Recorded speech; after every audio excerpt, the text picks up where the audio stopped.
It is an honor to have served as co-chair along my friend, Jim Roosevelt.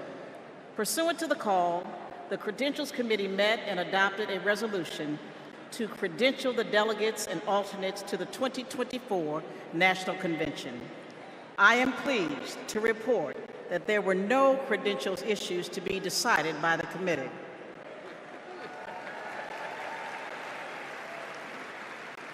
Their work allowed us to nominate two champions for democracy and freedom, Vice President Harris and Governor Walz.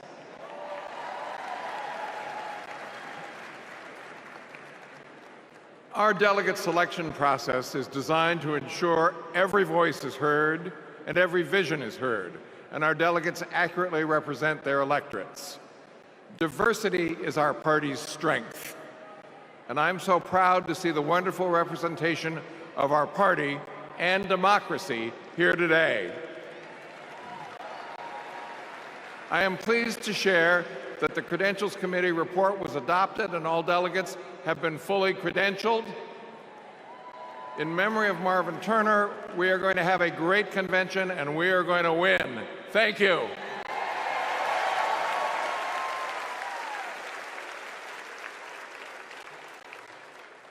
Please welcome Rules Committee Co-Chair, Bishop Leah Daughtry.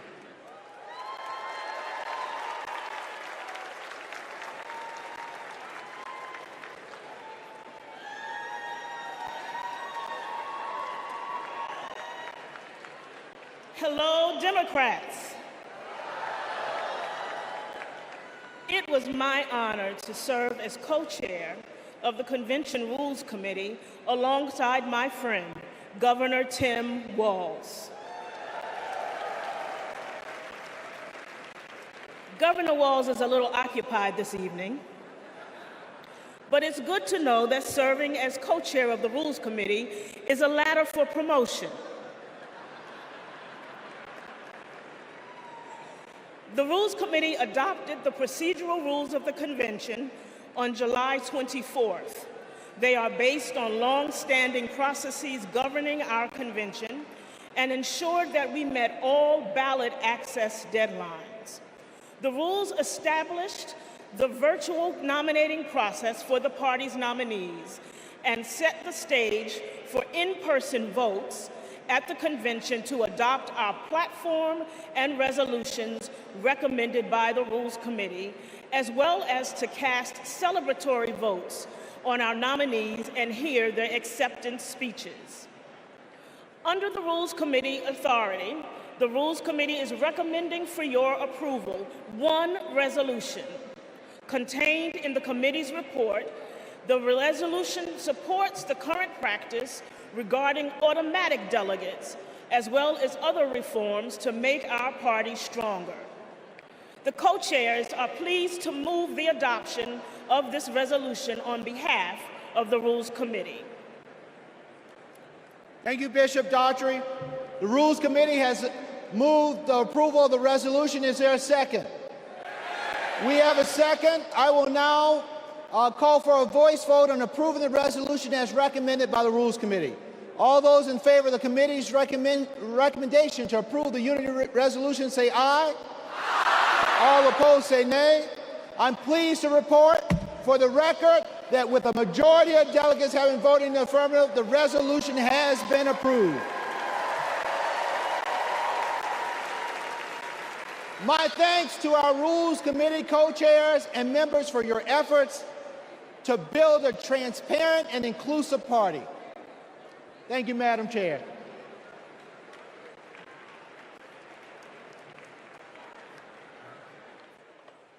Please welcome Platform Committee co-chairs, Mayor Mitch Landrieu and Mayor Regina Romero.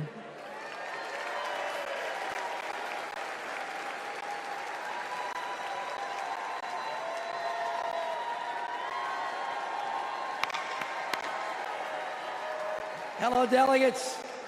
It is my pleasure to join Co-Chair Romero to present the national platform as recommended for approval by the committee. Our platform is grounded in our democratic values of hope, of progress, and love of our country. It makes a strong statement about the historic work that President Biden and Vice President Harris have accomplished hand in hand, and it presents a bold vision for our future. Kamala Harris will protect reproductive freedoms. Donald Trump will rip them away. Kamala Harris will lower costs for Americans, expand access to affordable health care, protect and strengthen Social Security and Medicare. Donald Trump will cut taxes for billionaires and big corporations, and he will pay for it by putting health care and Social Security on the chopping block.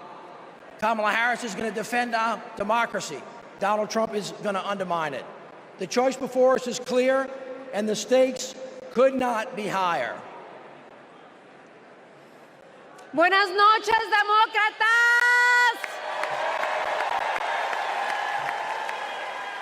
Mayor Landrieu, it was a pleasure to serve as your co-chair. I also want to recognize Louisa Terrell and the drafting subcommittee for their work. This platform was passed by the Platform Committee on July 16, prior to the President passing the torch in an act of love and patriotism. And it's the product of a comprehensive process to engage with leaders from all corners of our winning coalition. Hundreds of submissions, hours upon hours of hearing and testimonies, countless conversations with community leaders and grassroots Democrats. All were essential to producing a forward-looking vision for our party that echoes the voices of all. Vice President Harris is now carrying the torch. And she and Governor Walz are committed to delivering results for the American people. Then you have Donald Trump.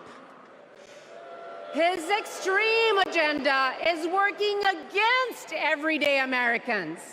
He is fighting for big oil, big pharma, big banks, but most of all, my fellow Democrats, he is fighting for himself. This November, we need to keep Democrats in office and elect Kamala Harris and Tim Walz so we can implement an agenda that works for everyone. Cuando luchamos, ganamos. And with that, on behalf of the Platform Committee, we are pleased to move the adoption of the 2024 Democratic National Platform. Thank you.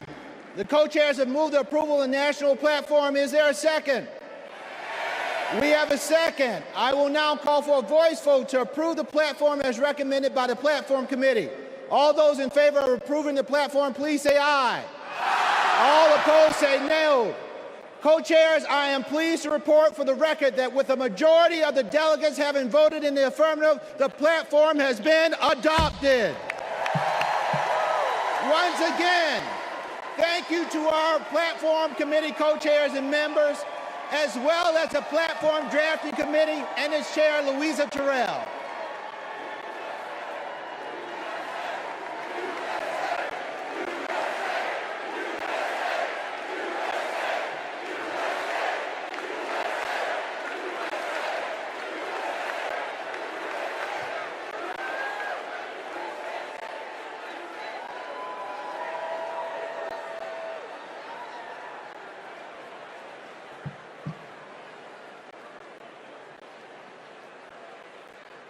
When Kamala Harris set out to find her vice president, just 1 month ago, she was looking for someone who believes in our democracy, who works hard for the American people, and has an endless supply of hope for our future. She found that in Vice President Tim Walz. Come on, give it up for Give it up. On August 6th, the Democratic Party officially nominated Governor Walz as our vice presidential candidate. While Governor Walz's nomination has already been certified, we couldn't miss the opportunities to celebrate this future vice president's integrity, commitment, decency, and service to our nation. The chair will entertain a motion to ceremonially confirm Governor Walz's selection as the Democratic Party's vice presidential nominee.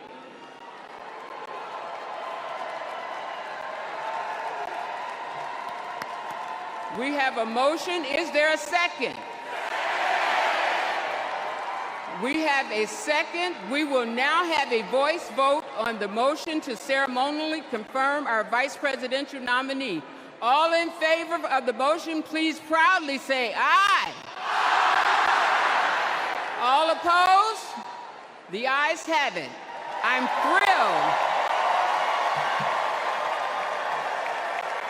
I'm thrilled to proudly reaffirm Tim Walz as our Democratic nominee for Vice President.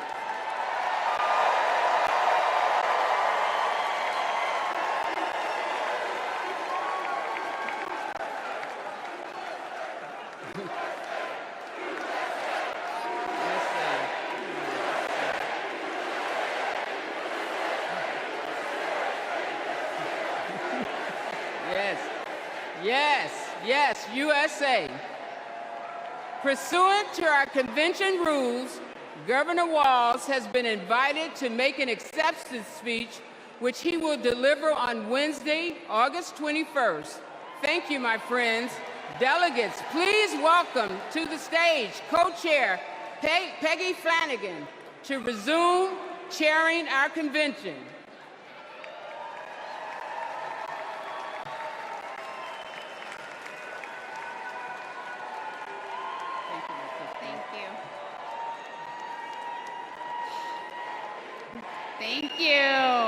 Thank you. Well, good evening, and welcome to the first night of the Democratic National Convention.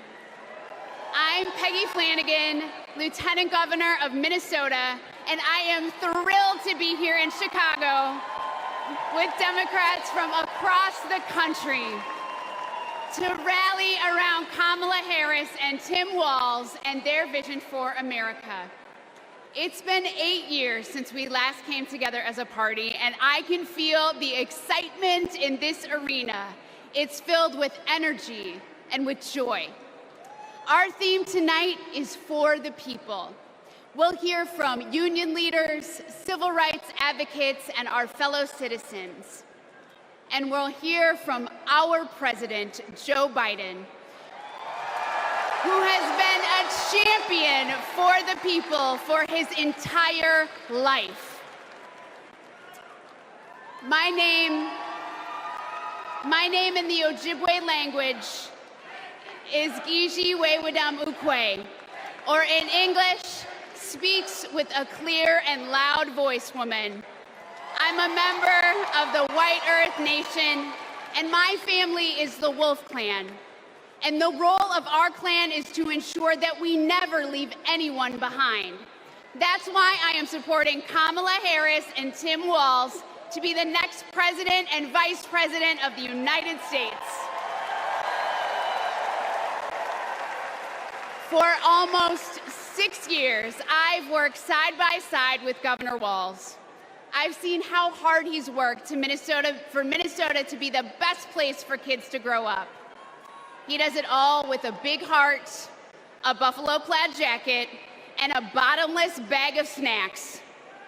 Nutter Butters, cheese curds, and Diet Dew. Every time we meet, he brings something for me, because he's always got my back. And when he's vice president, he will always have yours. He and Kamala Harris have spent their lives fighting for you, for your family, for your future. So whether you're a lifelong Democrat or just tuning in, thank you for being part of this evening.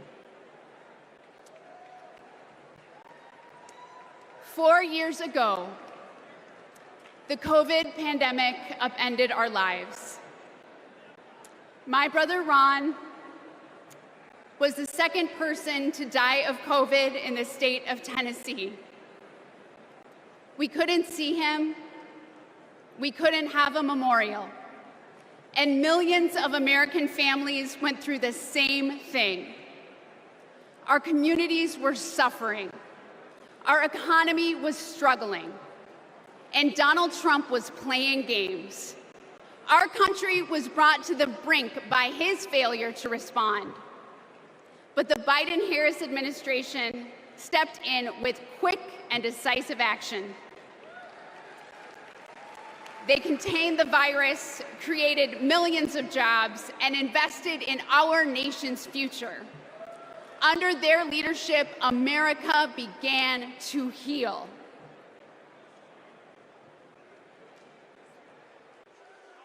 Are there words about a pandemic at this point? No, we're not at all. We have it totally under control. We think we have it very well under control. We pretty much shut it down. A lot of people think that goes away in April. With the heat, we're in very good shape. Because of all we've done, the risk to the American people remains very low. View this the same as the flu. It's going to disappear. One day, it's like a miracle. It will disappear. We all together have done a very good job. We think the death will be at a very low number. I see the disinfectant. Is there a way we can do something like that by injection inside or almost a cleaning? I'm taking it. Hydroxychloroquine. When? Right now, yeah. You can test too much. You do know that. Who says that? Oh, just read the manuals, read the books. Manuals? Read the What books. manual? I think it's under control. I'll tell you what. How? 1,000 Americans are dying a day. They are dying. That's true. It is what it is. Help is on the way, and it is long overdue. The $1.9 trillion COVID relief bill to get stimulus aid directly to struggling Americans. Our plan is about what we need to do around a national strategy for contact tracing, for testing, for administration of the vaccine, and making sure that it will be free for all. Tonight, the U.S. is nearing a major milestone in the fight against the coronavirus. The U.S. is about to deliver the 200th million COVID shots since President Biden took office, beating his target by about a week. Millions of American students returned to school earlier this month after more than a year of remote learning. Sports venues are filling up and concerts are getting scheduled. I'm feeling great. Business is definitely ramped up. I'm so thankful. To be able to serve our customers again after all this, it's a blessing.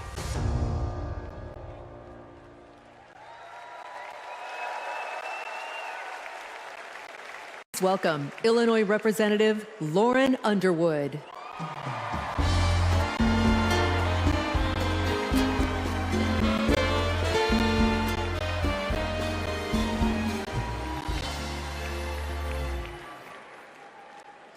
COVID was the worst public health crisis in a century. Donald Trump failed us. But Joe Biden and Kamala Harris got it under control. Donald Trump said, "It is what it is." Joe Biden and Kamala Harris said, "Help is on the way." Democrats in Congress tried to lower the cost of health care. Donald Trump tried to take our health care away. We tried to expand Social Security and Medicare. Donald Trump tried to cut them year after year after year. He took the COVID crisis and turned it into a catastrophe. We can never let him be our president again.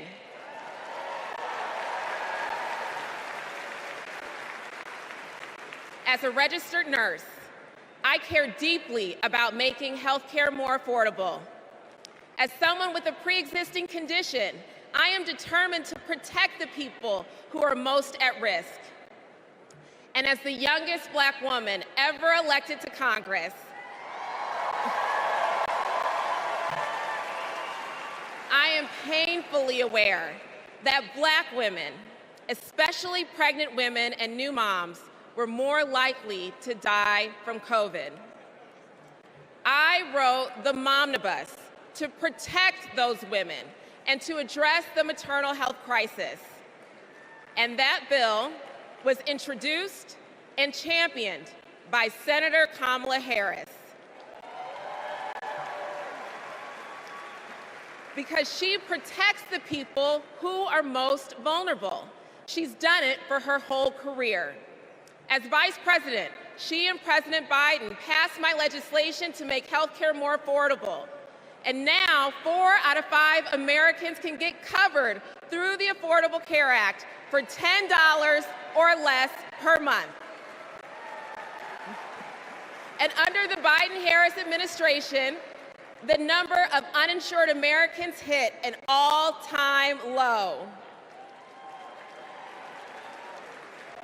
4 years ago, it was not safe to hold a convention like this. But tonight, thousands have gathered in this arena in my home state of Illinois to make sure Kamala Harris is the next President of the United States.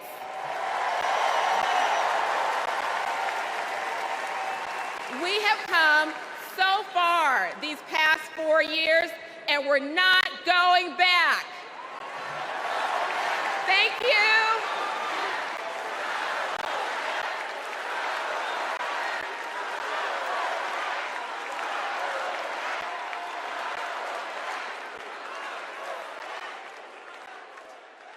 My name is Rich Logis. I live in Florida, and until 2 years ago, I was a full-fledged member of MAGA.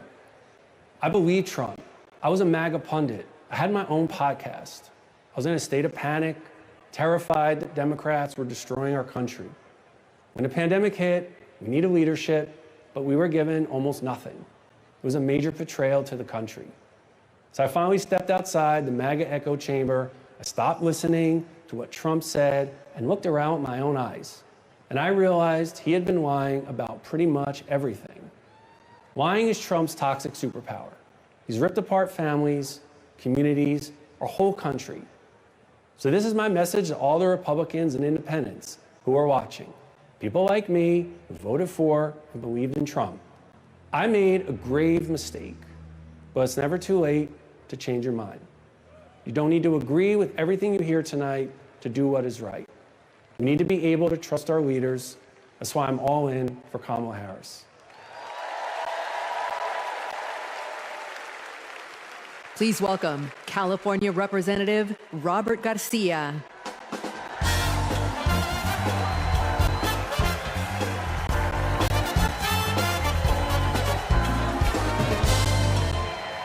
Thank you. Thank you. We all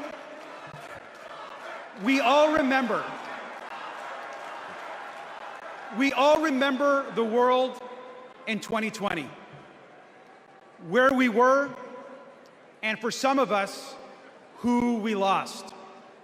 Now, I was in my second term as mayor of Long Beach, California. And my mom was a healthcare worker. Like many of you, I watched in terror and horror as the COVID pandemic consumed our lives. As mayor, I fought for more hospital beds, for more tests, and to make masks more accessible. What we needed at that moment was national leadership. But instead, we got Donald Trump. While schools closed and dead bodies filled morgues, Donald Trump downplayed the virus. He told us to inject bleach into our bodies. He peddled conspiracy theories across the country. We lost hundreds of thousands of Americans and our economy collapsed. Now, that summer of 2020, my mom and my stepfather both died of the COVID pandemic.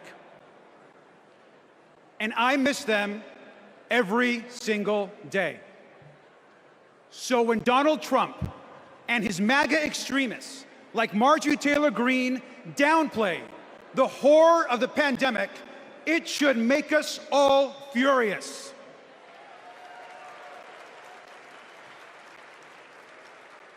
Now, I will never forget when Kamala Harris called me after my parents died. She told me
The next month, I went viral for the first of many times to come for hitting Republicans with a dose of their own medicine. That brief but impactful interaction gave me my legislative legs, and I've been running ever since.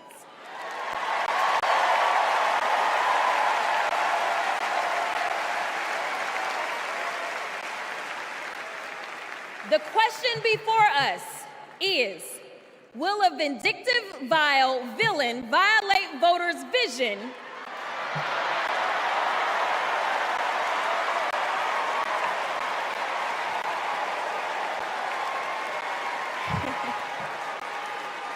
for a better America or not?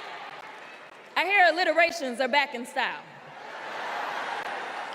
We deserve better. We deserve a president who can be a bright light in a sea of darkness, one who will pull us forward, because we won't go back. Amanda Gorman said it best: there's always light if only we are brave enough to see it, if only we are brave enough to be it. Kamala Harris showed me that light. And America, when she is our president, together we will shine as that beacon of hope and freedom around the world once more. God bless y'all.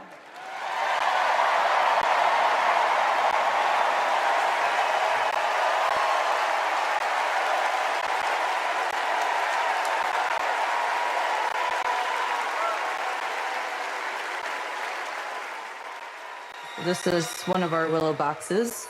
This was the outfit that she was gonna maybe wear home from the hospital. There's her little... the blanket that she was in. It's okay. No. For 54 years, they were trying to get Roe v. Wade terminated, and I did it. And I'm proud to have done it. I was punished for 3 days having to wait for either my baby to die or me to die, or both. I was stuck in this horrific hell of both wanting to hear her heartbeat and also hoping I wouldn't. There has to be some form of punishment. For the woman? Yeah, there has to be some form. I almost died because doctors were forced to follow Trump's abortion ban. Kamala will protect the woman's right to choose. We trust women to make decisions about their own body and not have their government tell them what to do. I have so much faith in her. And when Congress passes a law to restore reproductive freedoms as President of the United States, I will sign it into law. We have to fight for Kamala Harris, our rights, our freedoms, and frankly, our lives. Everything is on the line.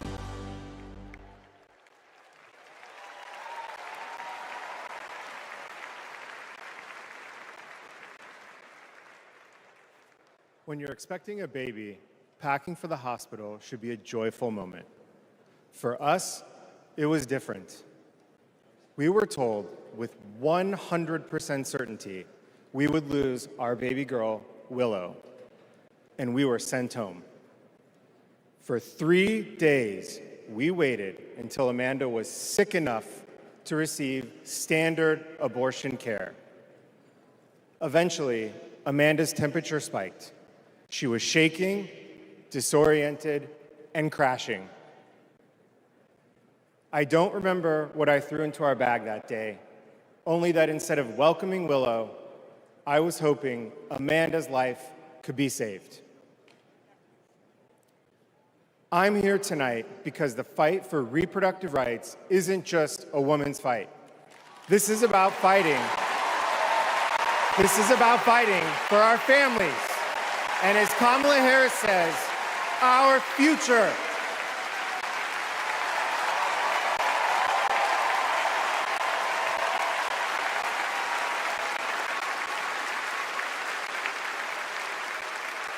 Every time I share our story, my heart breaks. For the baby girl we wanted desperately, for the doctors and nurses who couldn't help me deliver her safely, for Josh, who feared he would lose me too. But I was lucky. I lived. So I'll continue sharing our story, standing with women and families across the country. Today, because of Donald Trump, more than 1 in 3 women of reproductive age in America lives under an abortion ban. A second Trump term would rip away even more of our rights. Passing a national abortion ban, letting states monitor pregnancies and prosecute doctors, restricting birth control and fertility treatments. We cannot let that happen. We need to vote as if lives depend on it, because they do.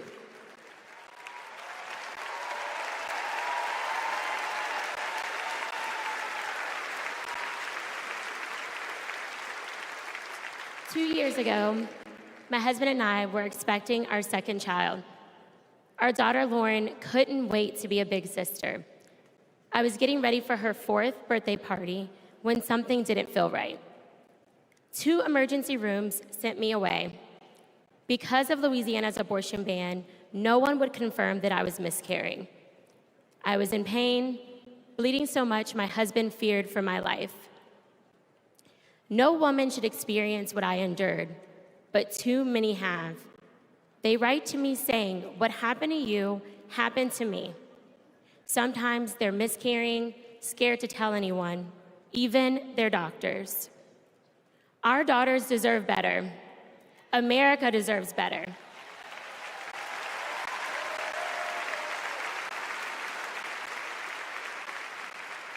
Kamala Harris and Tim Walz will fight for reproductive rights and our freedom and our shared future.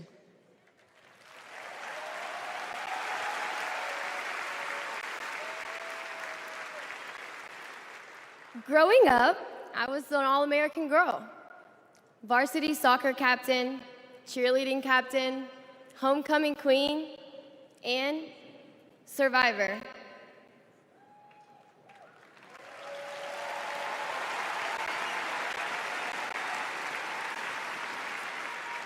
I was raped by my stepfather after years of sexual abuse.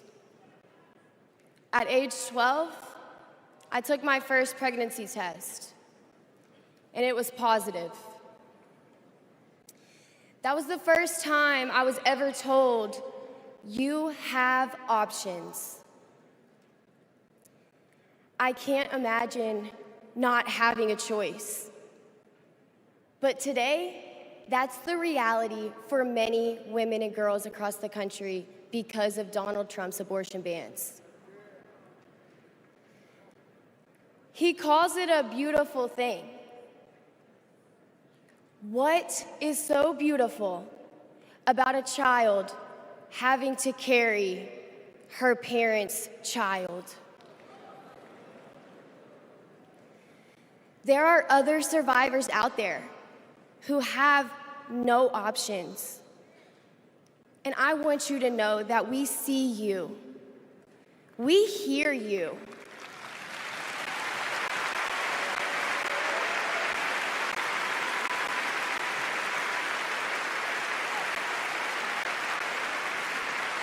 Kamala Harris will sign a national law to restore the right to an abortion.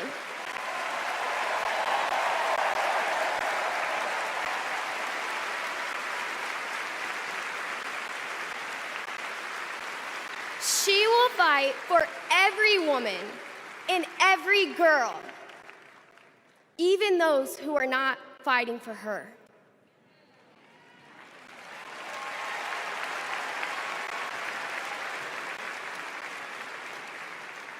And now, I am honored to introduce another champion for women, a leader who's fought for me and for so many others, Governor Andy Beshear.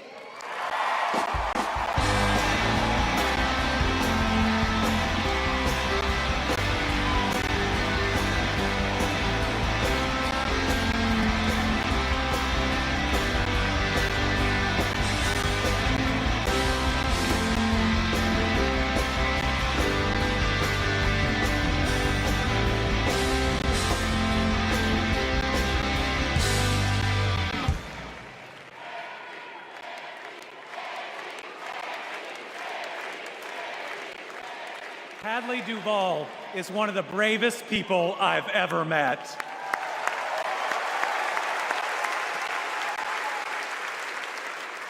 I'm amazed at the courage it takes to share her pain, to share her truth. Yet Donald Trump brags about tearing a constitutional right away from Hadley and every other woman and girl in our country. That's why we must tear away any chance he can ever be president ever again.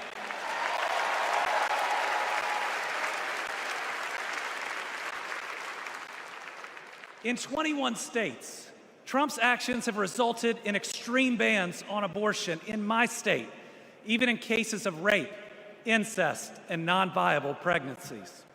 That leaves 12-year-old girls like Hadley with no options. That fails any test of humanity, any test of basic decency, any test of whether you have any underlying empathy. Thankfully, this extremism is being soundly rejected all over our country.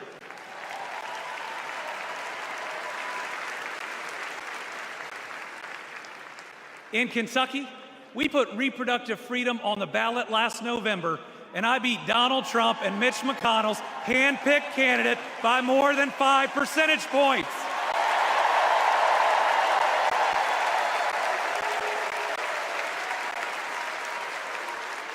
This November, we're going to beat them again.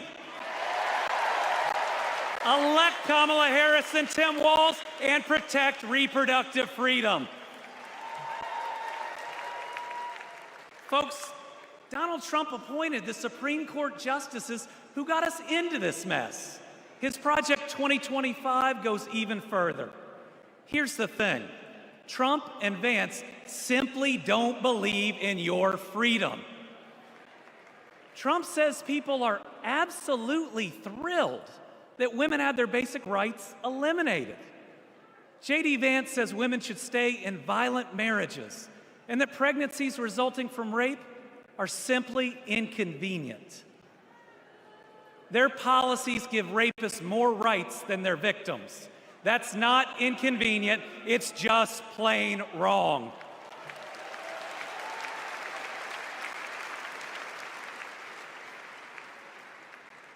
And a woman grieving a non-viable pregnancy shouldn't be required to carry it to term just to listen to her child die or to hear no sound at all. All women should have the freedom to make their own decisions. Freedom over their own bodies. Freedom about whether to pursue IVF. Freedom about whether to have children at all.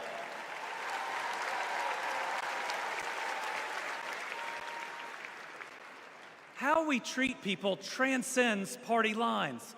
It goes right to the heart of who we are. My faith teaches me the golden rule that I am to love my neighbor as myself. In the parable of the Good Samaritan says we are all each other's neighbors. So I want anyone watching tonight, Republican, Independent, Democrat, to know that you are welcome here.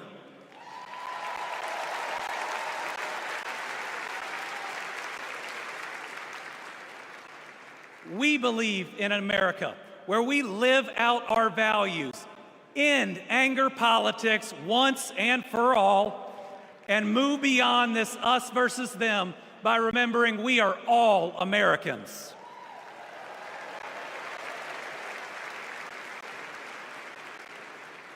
That's how Joe Biden and Kamala Harris lead. They both called to ask how they could help Kentucky in recovering from natural disasters. They helped us improve our roads, our bridges, and invested in our people. They didn't ask me who Kentuckians voted for. They asked me what Kentuckians needed, and folks, they delivered.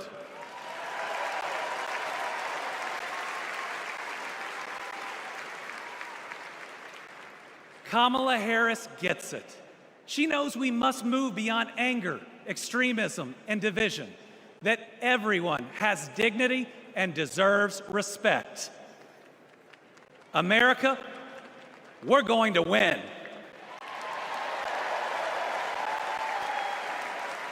And we're going to win by staying true to our values of compassion, empathy, and doing right by our neighbors. I'm so proud to be all in for the next President of the United States, Kamala Harris. Thank you.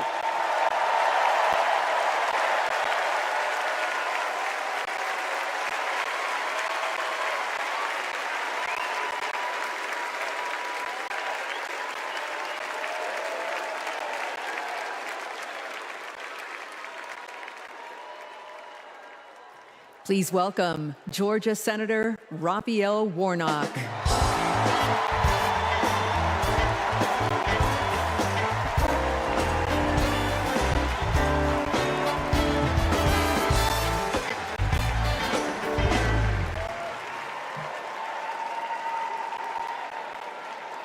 Well, hello, America.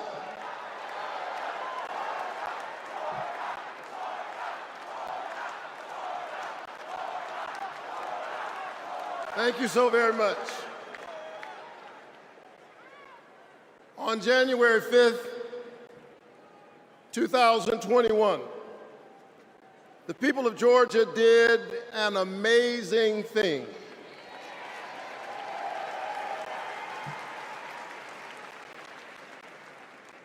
They sent a black kid who grew up in public housing and the Jewish son of an immigrant to the United States Senate in one fell swoop.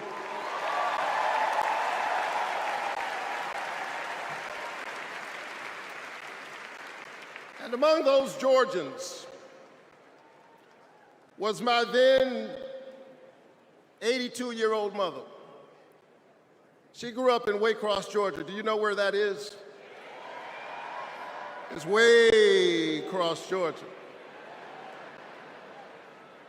She grew up in Waycross, Georgia, where she picked other people's cotton and other people's tobacco.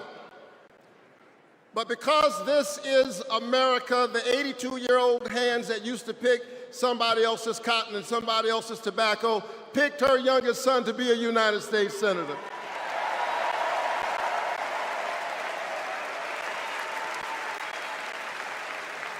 This is my America. Thank you, Mom.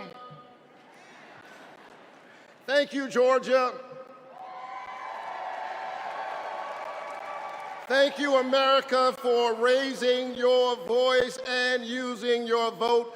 A vote is a kind of prayer for the world we desire for ourselves and for our children, and our prayers are stronger when we pray together. And so together we flipped the Senate, held the House, and we sent Joe Biden and Kamala Harris to the White House. Together we vaccinated our citizens, we fortified our cities and our towns, and we stood by our small businesses. Together we set out to heal the land. A nation besieged by a deadly pandemic and beset by the awful and divisive rhetoric of a man too small for the office entrusted him or the task set before him.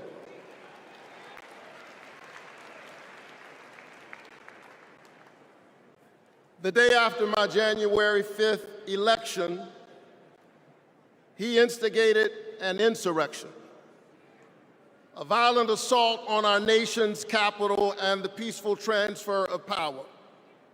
all driven by the big lie.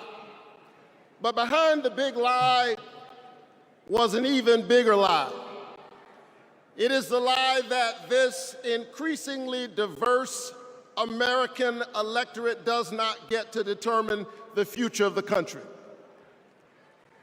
The lie and the logic of January 6th is a sickness.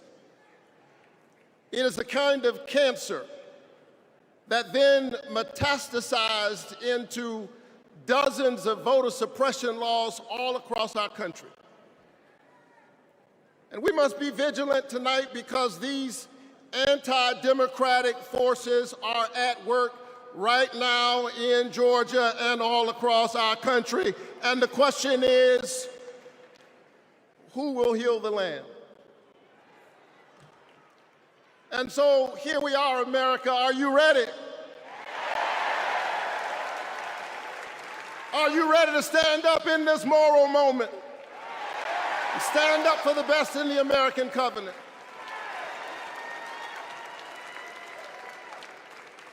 Elections are about the character of a country.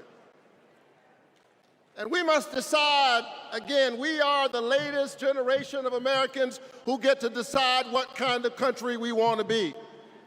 And we must choose between the promise of January 5th and the peril of January 6th. A nation that embraces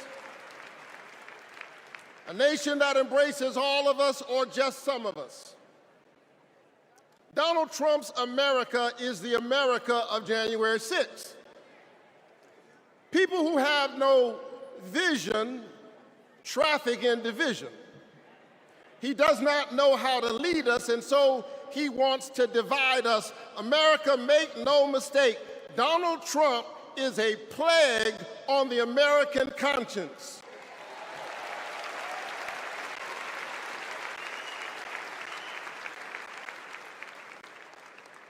He is a clear and present threat to the precious covenant we share with one another. And yes, I saw him holding the Bible and endorsing a Bible as if it needed his endorsement. He should try reading it.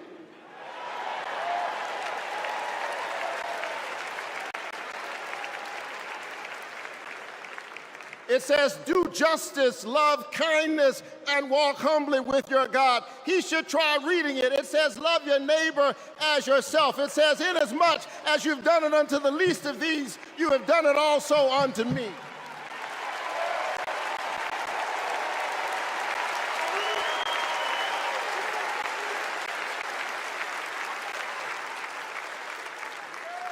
I choose the American covenant. E pluribus unum, out of many one. I choose January 5th. I choose a nation that provides a path for ordinary people and gives every child a chance.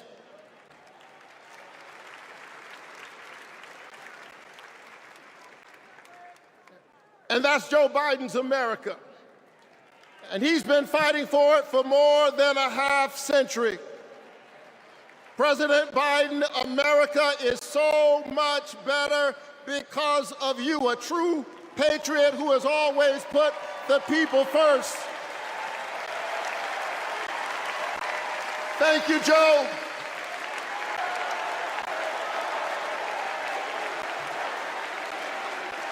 Thank you, Joe.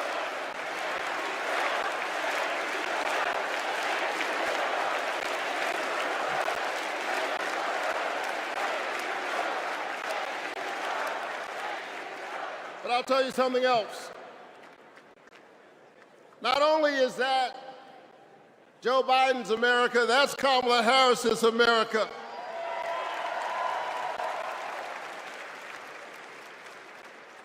She was leading with Joe Biden when we expanded the child tax credit, cutting child poverty in America nearly in half.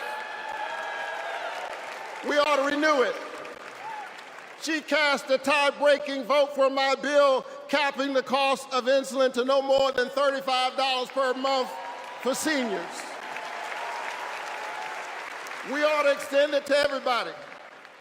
Together we passed an infrastructure bill, bolstered American manufacturing and clean energy, an investment in the house that we all share together. And I've got news for you, we are just getting started. Are you ready to win this election?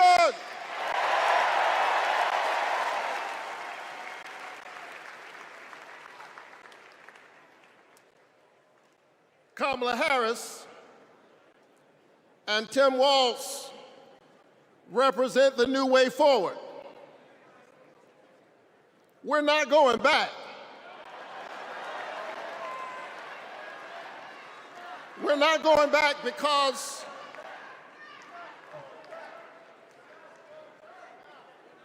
we are the United States of America. We always dream about the future. And so forward on women's reproductive rights, because we believe that a patient's room is too small and cramped a space for a woman, her doctor, and the United States government. That's too many people in the room.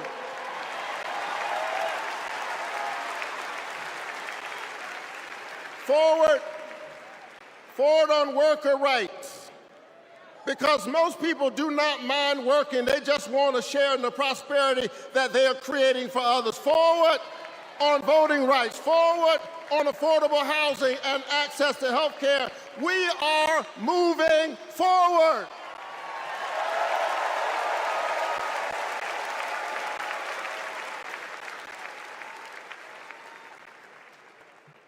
And so I'm inspired tonight.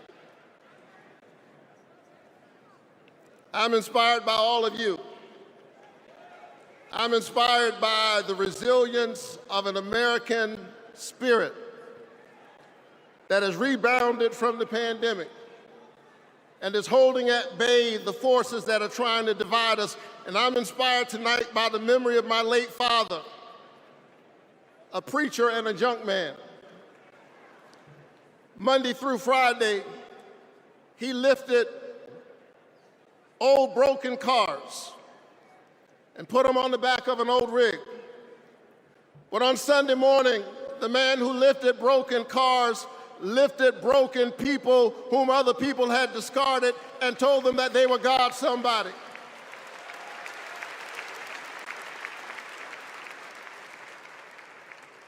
My dad discovered strength in the broken places, a power made perfect in weakness.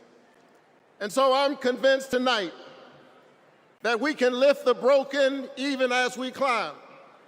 I'm convinced tonight that we can heal sick bodies. We can heal the wounds that divide us. We can heal a planet in peril. We can heal the land.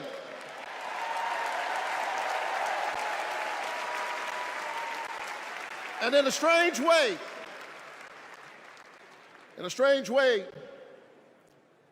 the pandemic taught us how. A contagious airborne disease means that I have a personal stake in the health of my neighbor. If she's sick, I may get sick also. Her health care is good for my health. I'm just trying to tell you that we are as close in our humanity as a cough. I need my neighbor's children to be okay so that my children will be okay. I need all of my neighbor's children to be okay. Poor inner city children in Atlanta and poor children of Appalachia. I need the poor children of Israel and the poor children of Gaza. I need Israelis and Palestinians. I need those in the Congo, those in Haiti, those in Ukraine. I need American children on both sides of the track to be okay. Because we are all God's children. And so let's stand together. Let's work together. Let's organize together. Let's pray together. Let's stand together. Let's heal the land. God bless you. Keep the faith. And keep looking up.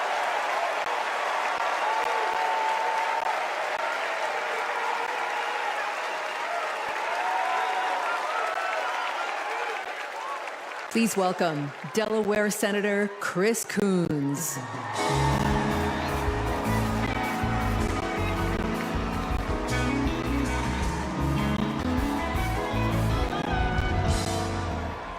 Good evening, folks. Good evening, America. Good evening, Chicago. Are there any Democrats in the room tonight? Folks, we are on the verge of making history. We are on the verge of an historic election. And I want to talk with you for just a few minutes about my dear friend, our president, Joe Biden. Joe Biden's mom had a saying: "You are defined by your courage, and you are redeemed by your loyalty." 4 years ago, I had the honor of helping introduce Joe Biden to our national convention. I spoke about Joe's faith, his love of family, his determination to restore the soul of our nation. Back in 2020, America was nearly flat on our back from a deadly pandemic, an economic collapse, and then in January, an assault on our democracy. All of this, because the drama and chaos of our former president had knocked us down. But folks, Joe Biden's courage, Joe Biden's faith in us, Joe Biden's determination to heal the soul of our nation gave us hope and gave us confidence. Someone who has himself been knocked down by life time and again.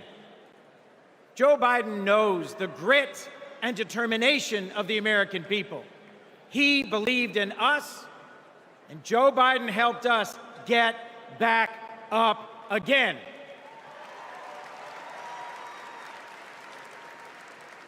Using the incredible skills he developed in many years in the U.S. Senate, Joe got passed and signed into law the most consequential legislation of any president in 60 years, helping our veterans, advancing gun safety, cutting prescription drug prices, fighting climate change, rebuilding bridges and broadband, bringing manufacturing back to America. Together, Joe and Kamala helped rebuild our economy from the middle up, from the bottom up, and the middle out, not from the top down. And they made our families safer and our country stronger at home and abroad. Today, we are so much better off because they believed in us, in our democracy. And our incredible First Lady, Jill Biden, our incredible First Lady, Jill Biden, our incredible First Lady, Jill Biden, was at Joe's side every step of the way, fighting for education, advancing the cancer moonshot, determined to improve women's health care, honoring military families. Joe and Jill, together, you have done so much for us, and there's so much more you will do and we can do together. Mr. President, thank you. Thank you for elevating a great leader in Kamala Harris.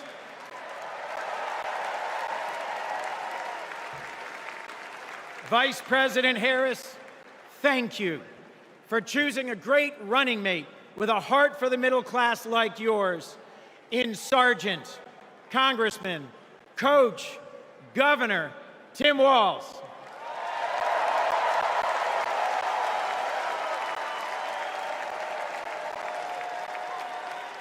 I have hope. Do you? I have hope. Do you? I have hope. Do you? And it is in no small part because of Joe Biden.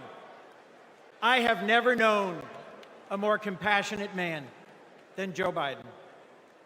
I have never known a man who has taken from his own loss and his own faith and delivered so much for the future of so many others. Mr. President, you were my senator as a Delawarean.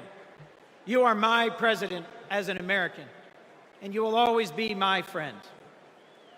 On behalf of our nation, Joe, for your courage in fighting for our democracy, we thank you.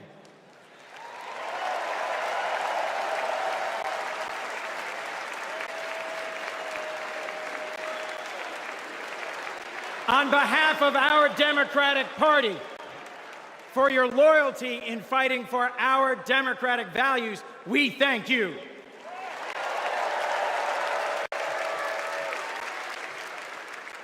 And on behalf of Delaware, thank you, Joe, and God bless you. We love you. We love Joe. We love Joe. We love Joe. We love Joe.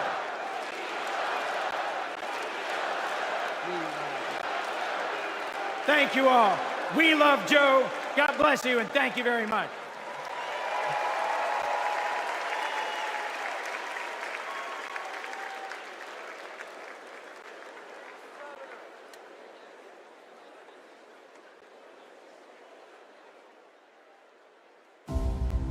Hi, I'm Vivian Weirwell, and I'm a 4th grade student at Christian McAuliffe.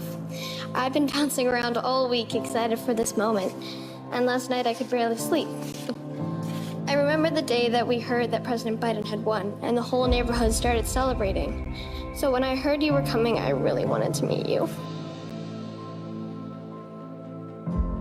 I adore you because you embrace change from my generation. And the ones to come, I look up to you.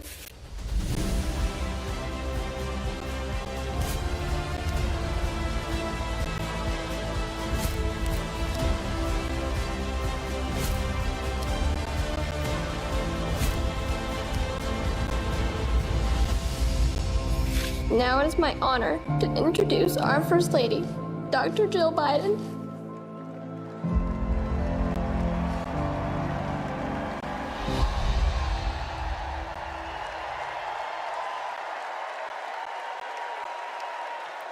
Please welcome First Lady of the United States, Jill Biden.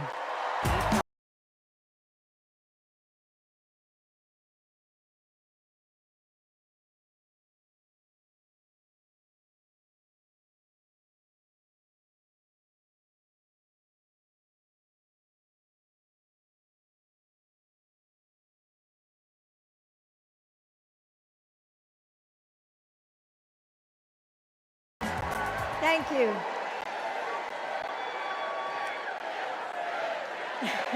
Thank you.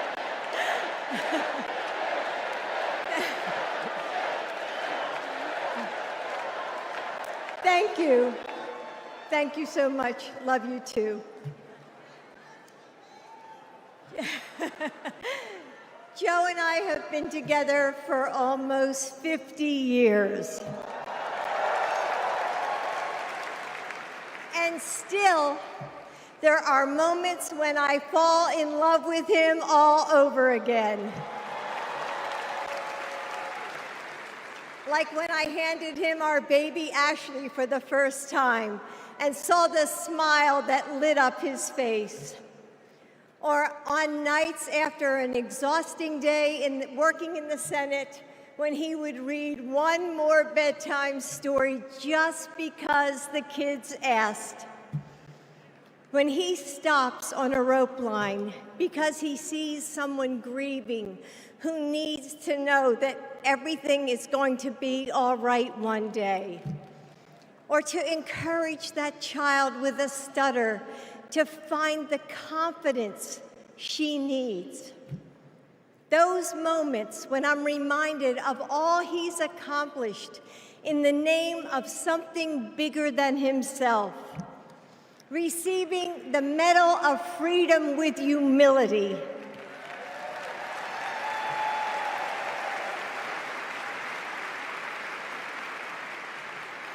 Placing his hand on our family Bible to take his oath of office.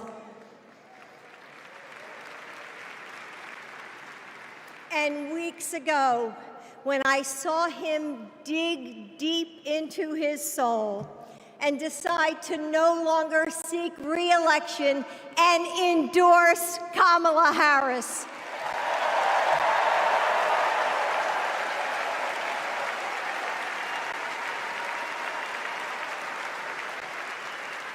With faith and conviction, Joe knows that our nation's strength doesn't come from intimidation or cruelty. It comes from the small acts of kindness that heal deep wounds, from service to the communities that make us who we are, from love of a country that shines with promise and renewal. Kamala Harris knows that too.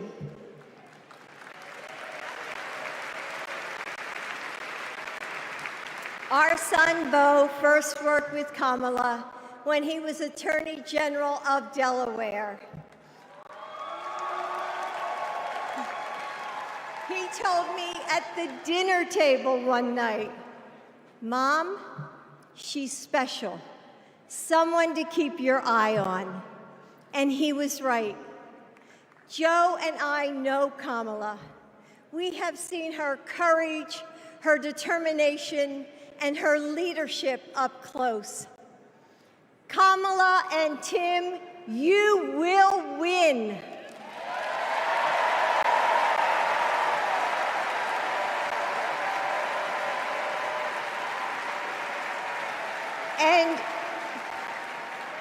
And you are inspiring a new generation. We are all a part of something bigger than ourselves, and we are stronger than we know. The future of our country is in the hands of those in this room and all of you watching at home. It's going to take all of us, and we can't afford to lose. With faith in each other, hope for a brighter future, and love for our country, we will fight and we will win together. Thank you. Thank you.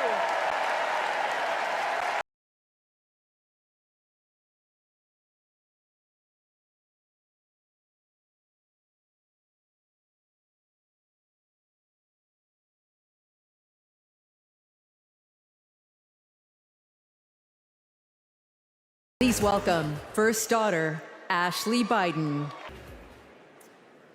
I have this memory. It's the eve of my 8th birthday. Dad is still in DC, tending to urgent matters in the Senate. That night, as a surprise, Mom told me, Beau, and Hunter to get in the car. I remember pulling up to the Wilmington Amtrak station, riding up the escalator to the platform. The train stops, doors open, and Dad steps out. As soon as I saw him, I run down that platform and jump into his arms. Like magic, Mom brought out a cake, they sang happy birthday, and I blew out the candles. Dad hugged me, and he said that he had to get back to work. He crossed to the southbound train, and off he went to DC. That was a snapshot of one moment, of one day, on this extraordinary journey of being Joe Biden's daughter.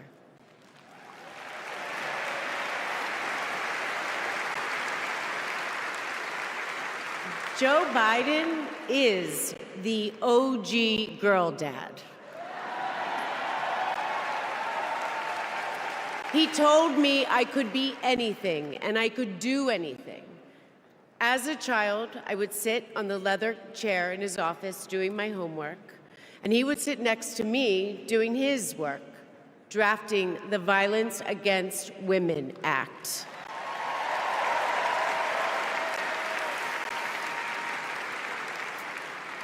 And he wasn't just a girl dad. I could see that he valued and trusted women.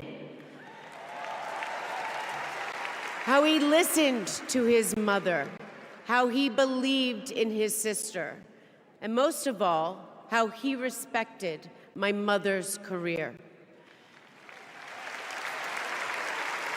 Dad was always there, doing everything he could to be a true partner to her. Dad, you always tell us, but we don't tell you enough, that you are the love of our lives and the life of our love.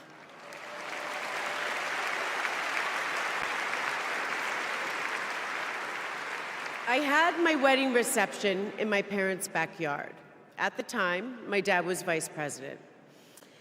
But he was also that dad who literally set up the entire reception. He was riding around in his John Deere four-wheeler, fixing the place settings, arranging the plants, and by the way, he was very emotional. I thought that I would be a mess, but he was the one crying, and I was the one who had to comfort him. Before he walked me down the aisle, he turned to me and said that he would always be my best friend. All these years later, Dad, you are still my best friend.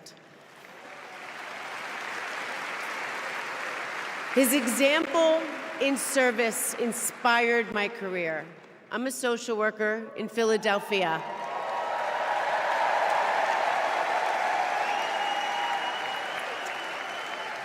I support formerly incarcerated women as they heal from past trauma and they reclaim their lives. Dad always told me that I was no better than anybody else and nobody was better than me. He taught me that everyone deserves a fair shot and that we shouldn't leave anyone behind. That's what you learn from a fighter who has been underestimated his entire life. When I look at Dad, I see grace, strength, and humility. I see one of the most consequential leaders ever in history.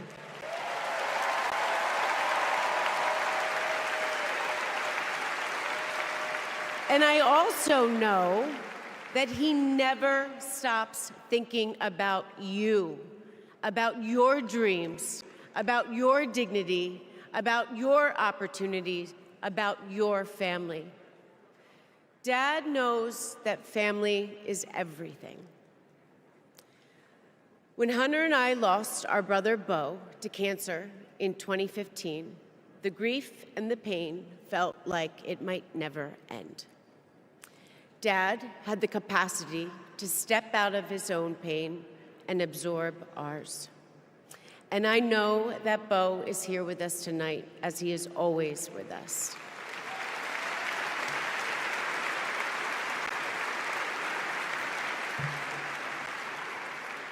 After Bo passed, I got this tattoo on my wrist.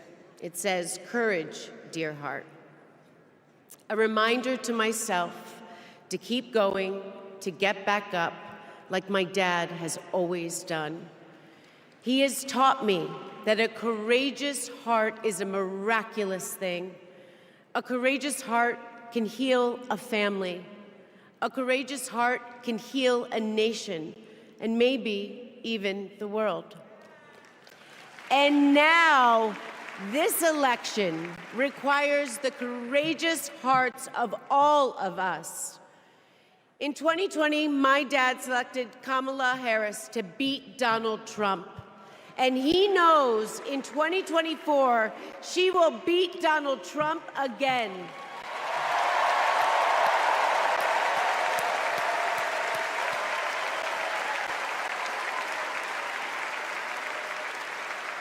So tonight, I am asking you, if you stood with us in 2020, call upon your courageous heart.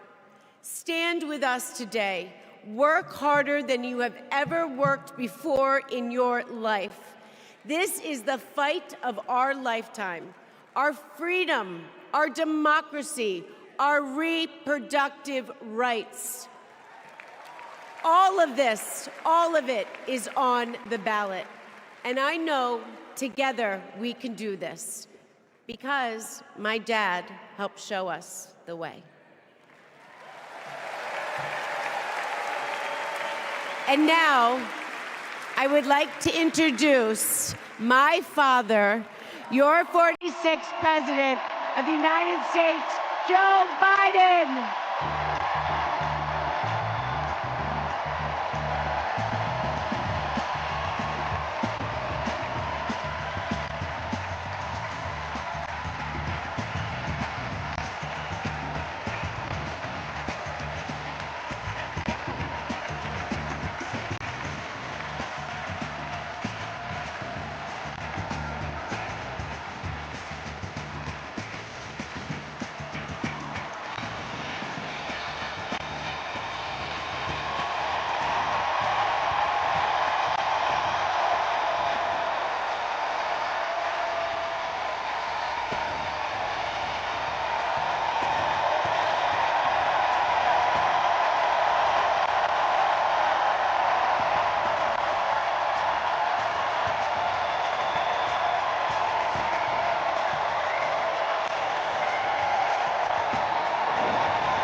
Thank you.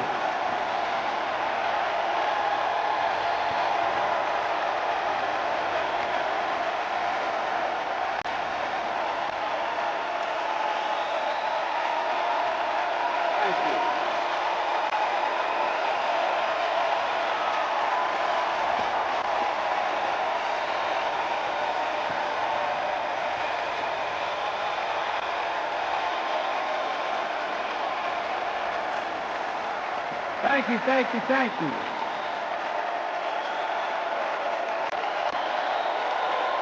Thank you.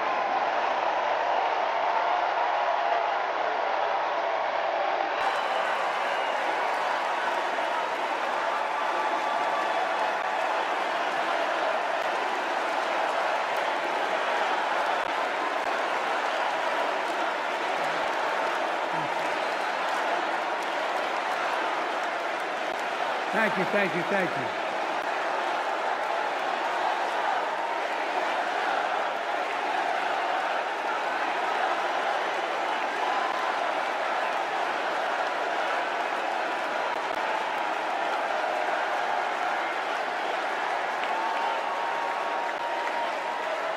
Thank you, thank you, thank you.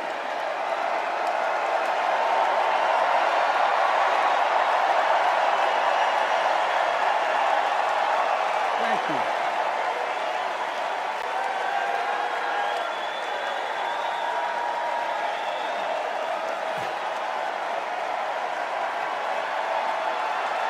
Thank you.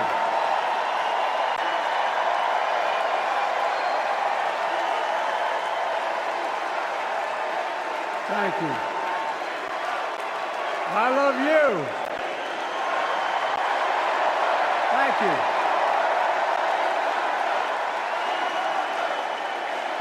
Thank you, thank you, thank you.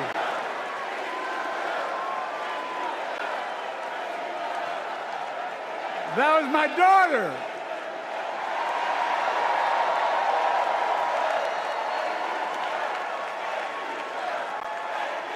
Thank you.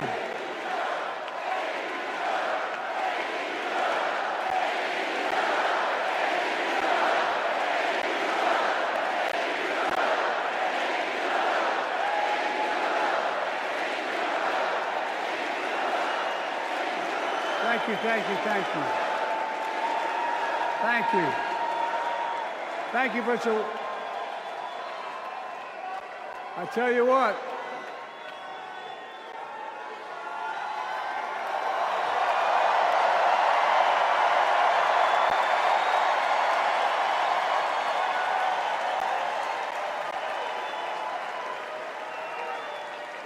To my dearest daughter Ashley, God love you, you're incredible. Thank you for that introduction and for being my courageous heart, along with Hunter and our entire family, and especially our rock, Jill.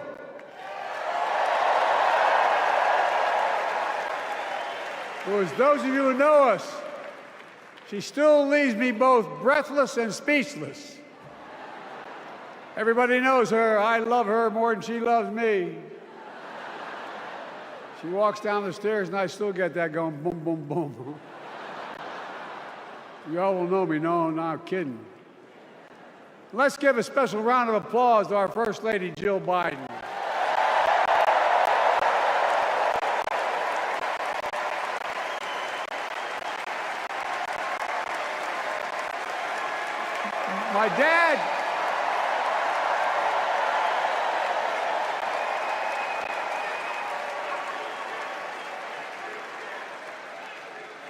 My dad used to have an expression, for real. He'd say, Joey, family is the beginning, the middle, and the end.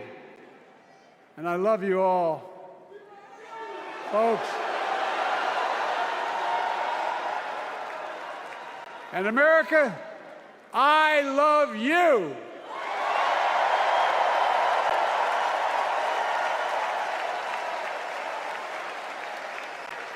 Folks, let me ask you.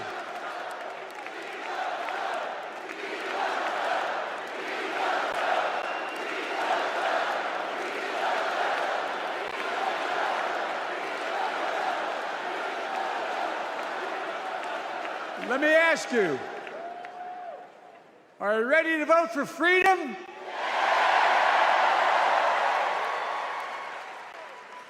Are you ready to vote for democracy and for America? Let me ask you, are you ready to elect Kamala Harris and Tim Walz, President and Vice President of the United States?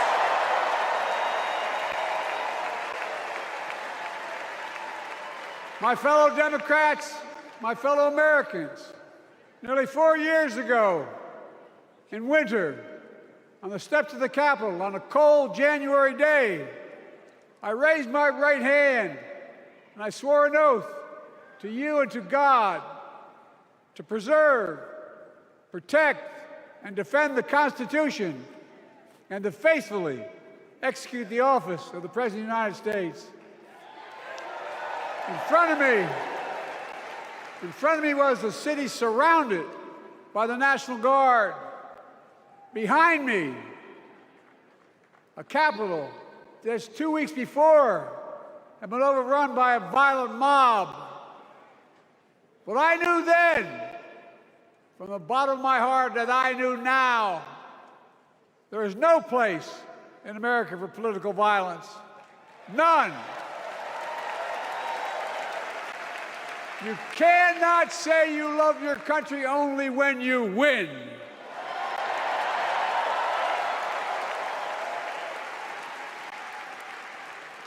In that moment, I wasn't looking to the past. I was looking to the future. I spoke of the work at hand, the moment we had to meet. It was, as I told you then, a winter of peril and possibility.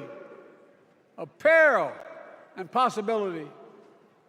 We're in the grip of a once-in-a-century pandemic, historic joblessness, a call for racial justice long overdue,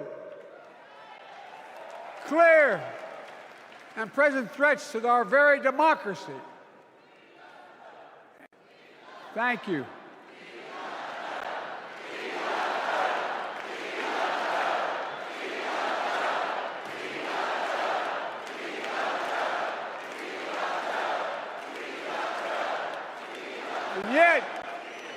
yet I believed then, and I believe now, that progress was and is possible. Justice is achievable, and our best days are not behind us, they're before us.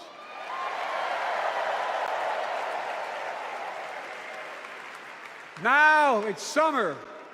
The winter has passed. And with a grateful heart, I stand before you now on this August night to report that democracy has prevailed.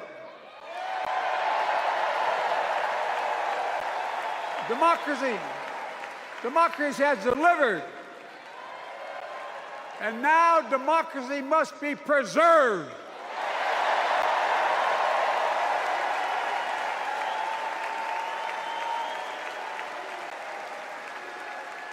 You've heard me say it before.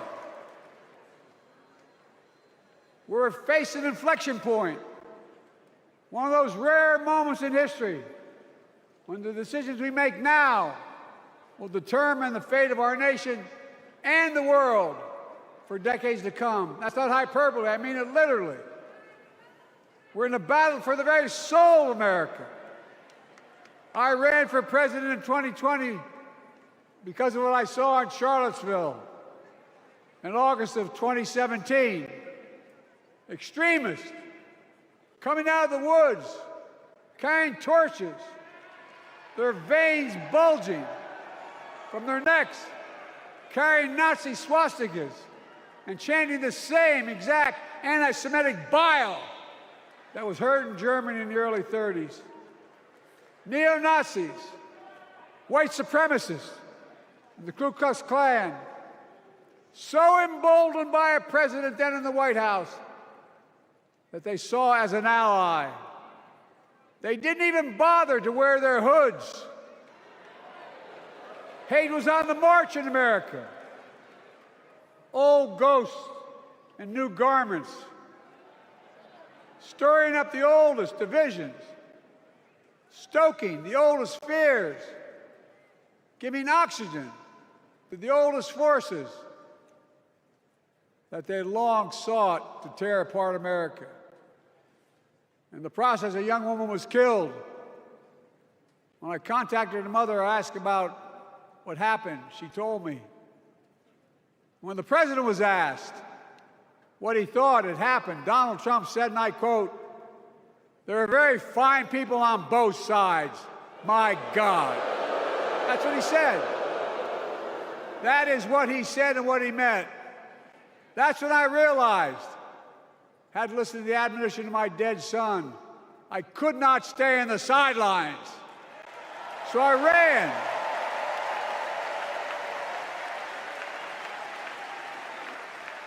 Because I had no intention of running again. I just lost part of my soul. But I ran with a deep conviction. In America, I know and believe in an America where honesty, dignity, decency still matter. An America where everyone has a fair shot and hate has no safe harbor.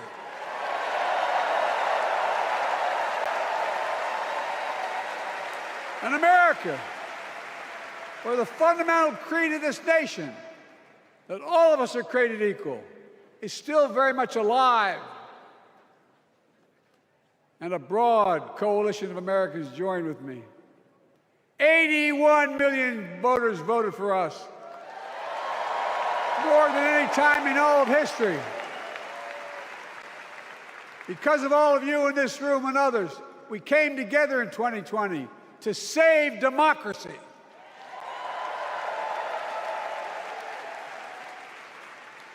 As your president, I've been determined to keep America moving forward, not going back, to stand against hate and violence in all its forms, to be a nation where we not only live with but thrive on diversity, demonizing no one, leaving no one behind, and becoming the nation that we profess to be.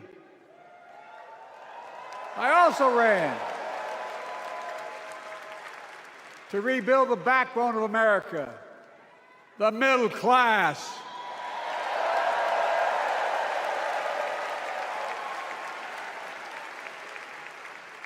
I made a commitment to you that I be a president for all Americans, whether you voted for me or not. We have done that. Studies show the major bills we have passed actually delivered more to red states than blue, because the job of the president is to deliver to all of America.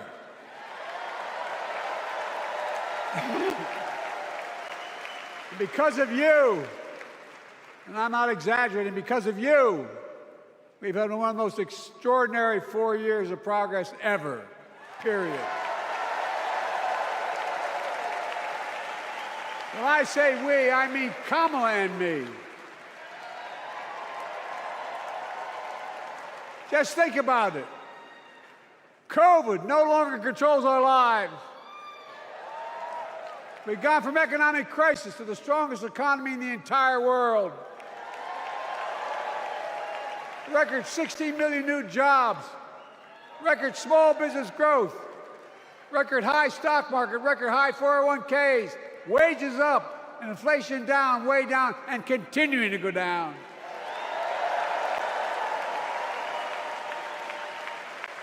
The smallest racial wealth gap in 20 years. And yes, we both know we have more to do, but we're moving in the right direction. More Americans have peace of mind that comes from having health insurance.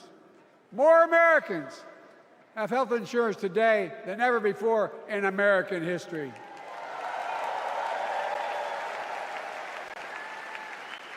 And after, as a young senator beginning to fight for 50 years to give Medicare the power to negotiate lower prescription drug prices, we finally beat Big Pharma.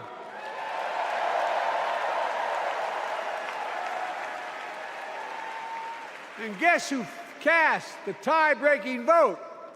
Vice President, soon-to-be President Kamala Harris.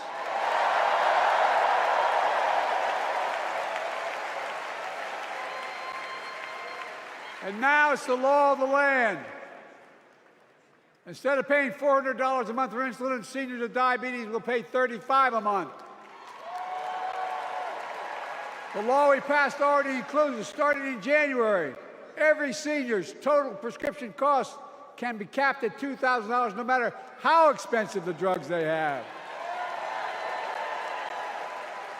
And what we don't focus on, and our Republican friends don't seem to understand, our reforms don't just save seniors money, they save the American taxpayers money. You know what we just passed saved? It saved $160 billion over the next decade. That's not hyperbole.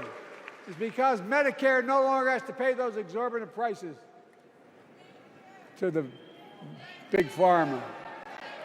But look, well, thank you, Kamala, too. Look, folks, how can we have the strongest economy in the world without the best infrastructure in the world? Donald Trump promised Infrastructure Week every week for 4 years, and he never built a damn thing.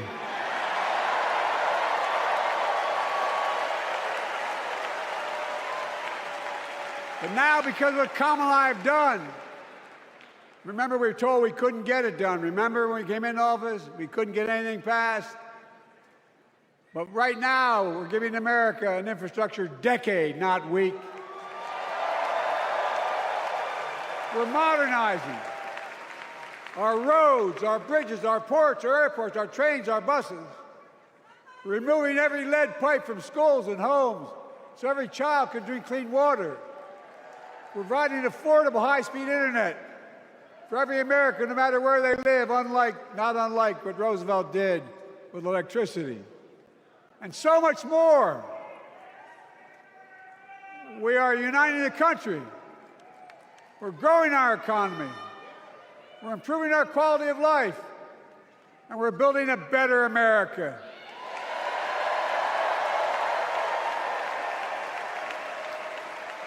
Because that's who we are.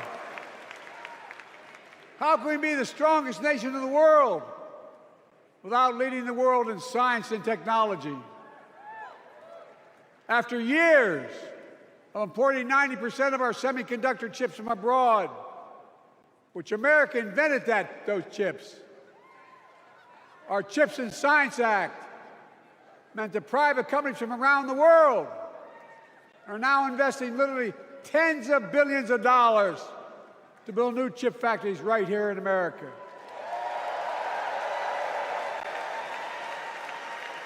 And over that period, they'll create tens of thousands of jobs. And many of those jobs in the so-called fabs, the buildings that make the chips, that's being constructed now. And guess what? The average salary in those fabs, size of a football field, will be over $100,000 a year, and you don't need a college degree.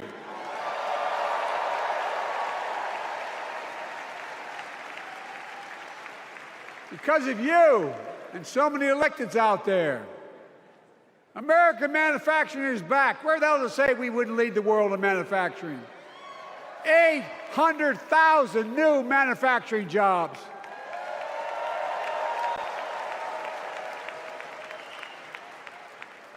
Our Republican friends and others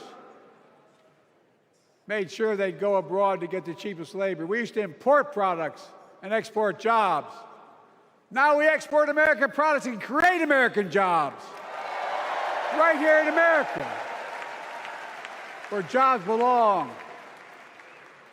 With every new job, with every new factory, pride and hope is being brought back to communities throughout the country that were left behind. You know you're from them, many of you. You know what it's like when that factory closed, where your mother, your father, your grandmother, grandfather worked.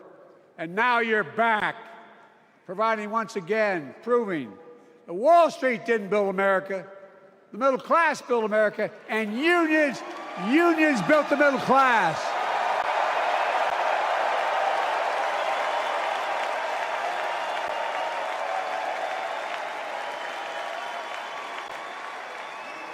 It's been my view since I came to the Senate. And that's why I'm proud to have been the first president to walk a picket line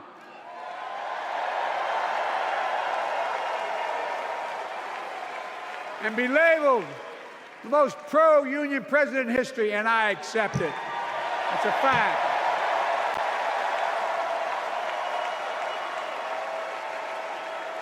Because when unions do well, we all do well.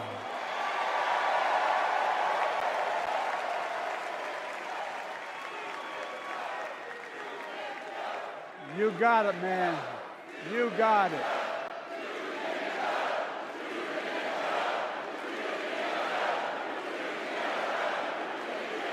I agree.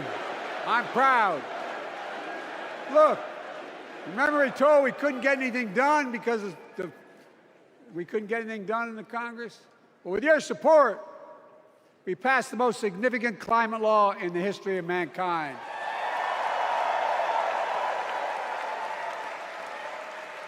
Over $370 billion. Cutting carbon emissions in half by 2030. Launching a climate corps, similar to AmeriCorps and Peace Corps, creating tens of thousands of jobs for young people of the future who are going to make sure this continues. Creating hundreds of thousands of jobs in clean energy for American workers, including the IBEW installing 500,000 charging stations all across America. And in the process, reducing carbon emissions. And we're seeing it. We're seeing to it that the first beneficiaries of environmental initiatives are those fence-line communities that have been smothered by the legacy of pollution. Louisiana and Delaware, Route 9, all the factories, all those chemical factories are right next to the poorest neighborhoods. They're the ones we're going to bring back.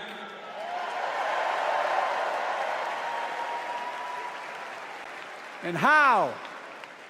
How can we be the greatest nation in the world without the best education system in the world? Donald Trump and the Republican friends, they not only can't think, they can't read very well. Seriously, think about it. Look at their Project 2025. They want to do away with the Department of Education. Well, during the pandemic, Kamala and I helped states and cities get back their schools back open. And we gave public school teachers a raise.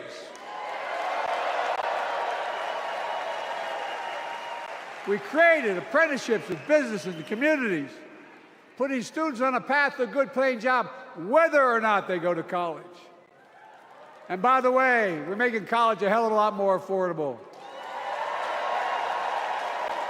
Increasing Pell Grants by $900. Over $15 billion to HBCUs.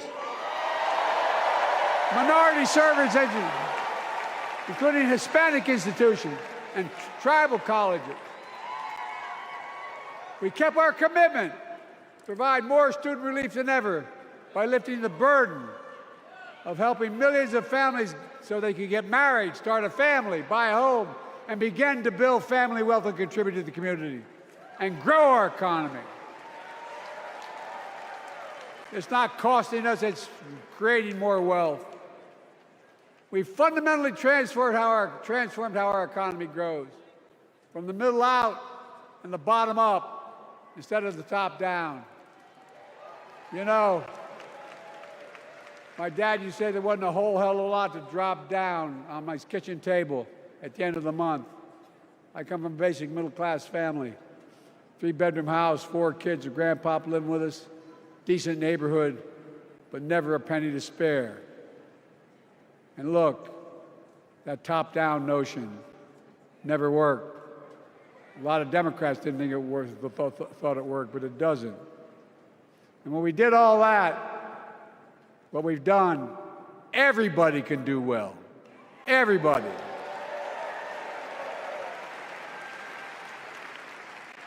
Donald Trump calls America a failing nation. No, I'm serious. But think about this. Think about this. He publicly says to the whole world, I'm going to say something outrageous. I know more foreign leaders by their first names and know them well than anybody alive. Just because I'm so damn old. But I'm not joking. Think of the message he sends around the world when he talks about America being a failing nation. He says we're losing. He's the loser. He's dead wrong.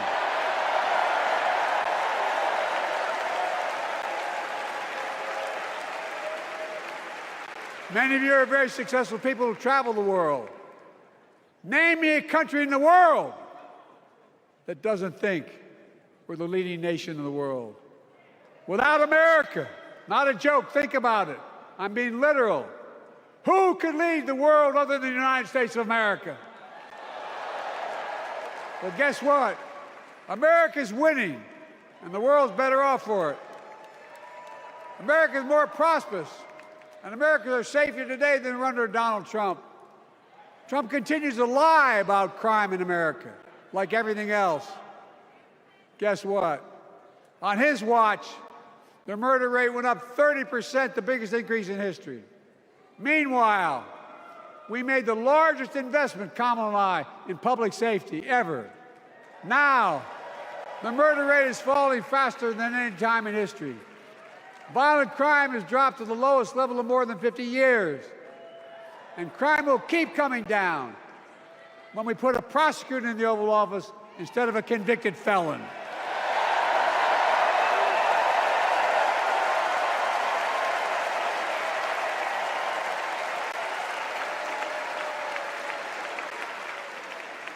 And folks, the distinguished senator from the C Senate from California and I passed the first ban on assault weapons. And guess what? It worked. If we care about public safety, we need to prevent gun violence. and what makes me ashamed when I travel the world, which I do. More children in America are killed by a gunshot than any other cause in the United States.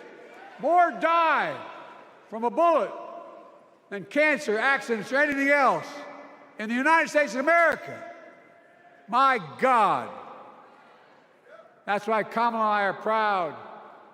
We beat the NRA when we passed the first major bipartisan gun safety law in 30 years.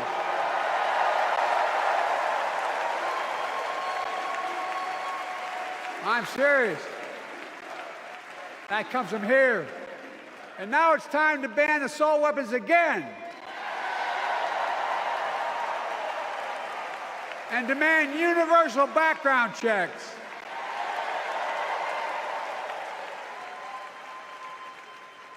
It's hard.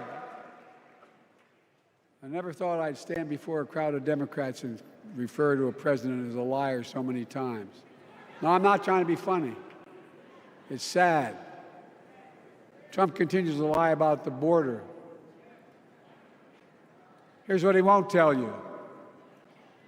Trump killed the strongest bipartisan border deal in the history of the United States that we negotiated with the Senate Republicans. Took 4 weeks. Once it passed, and never acknowledged the most expansive border change in American history. He called senators to say, don't support the bipartisan bill, because he said it would help me politically and hurt him politically. My God. No, I'm serious. Think about it. Not a joke. Ask even the press who doesn't like me. They'll tell you that's true. Typically, Trump, once again, putting himself first and America last. Then I had to take executive action. The result of the executive action I took, border encounters have dropped over 50%. In fact, there are fewer border crossings today than when Donald Trump left office. And unlike Trump, we will not demonize immigrants, saying they're the poison of blood of America. Poison the blood of our country. Kamala and I are committed to strengthening legal immigration, including protecting dreamers and more.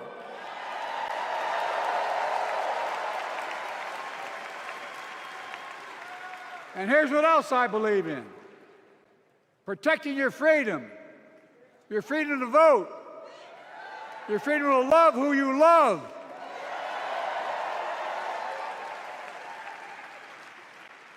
And your freedom to choose.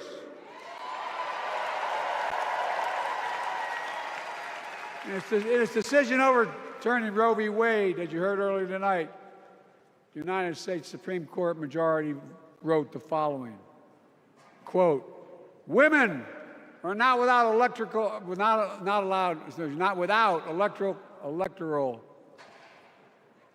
or political power. No kidding. MAGA Republicans found out the power of women in 2022. And Donald Trump is going to find out the power of women in 2024. Watch.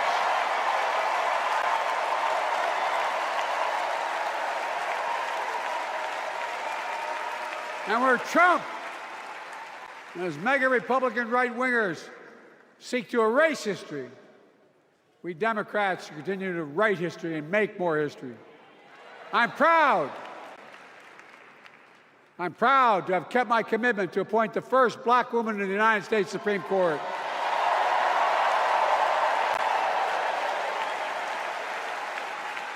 Ketanji Brown Jackson, a symbol for every young woman in America that you can do anything. I'm proud that I've kept my commitment to have an administration that looks like America and that taps in to the full talent of our nation. The most diverse cabinet in history, including the first black woman in South Asian descent to serve as vice president. and will soon serve as the 47th President of the United States.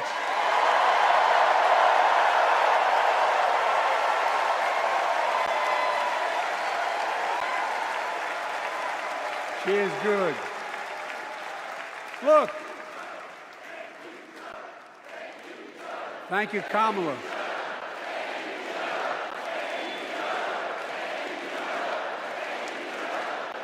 Folks, I've long said we have many obligations as a nation, but I got in trouble years ago for saying I'd make no apologies. We have only one truly sacred obligation: to prepare and equip those we send to war and care for them and their families when they come home and when they don't. That's why I'm so proud to have written and signed the PACT Act, one of the most significant laws ever, helping veterans and their families exposed to toxic materials like burn pits in Agent Orange. I was around during the Vietnam War. It's hard. Nobody was able to prove that there's illness was a consequence of Agent Orange.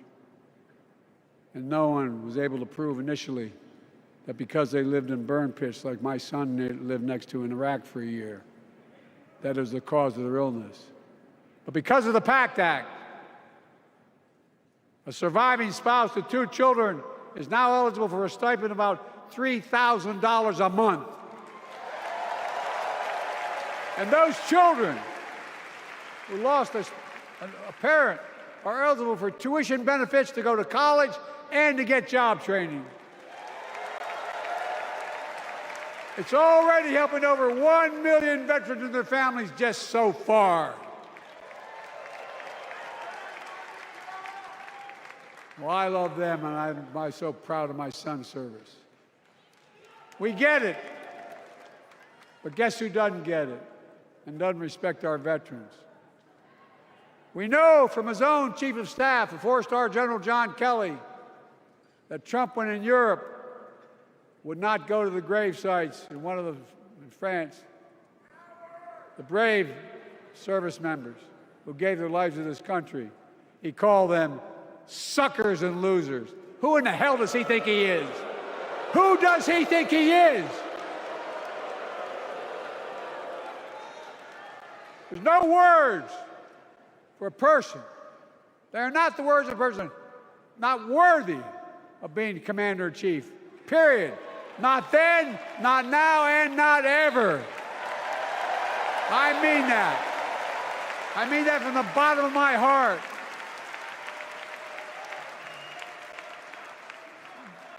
Just as no commander-in-chief should ever bow down to a dictator, the way Trump bows down to Putin. I never have, and I promise you, Kamala Harris will never do it. Will never bow down. When Trump left office, Europe and NATO was in tatters. Not a joke. America First doctrine changed our whole image in the world. Well, they gave the hours, about 190 hours sum total, me my counterparts or heads of state in Europe, to strengthen NATO. We did. We united Europe like it hadn't been united for years, adding Finland and Sweden to NATO. 10 days before he died, Henry Kissinger called and said, not since Napoleon has Europe not looked over their shoulder at Russia with dread, until now. Until now. Well, guess what? Putin thought he'd take Kyiv in 3 days. 3 years later, Ukraine is still free.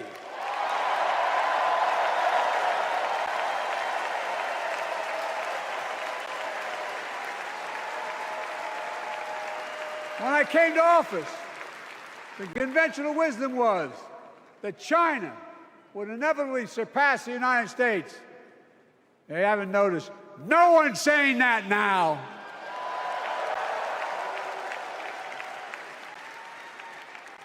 And we'll keep working to bring hostages home and end the war in Gaza and bring peace and security to the Middle East.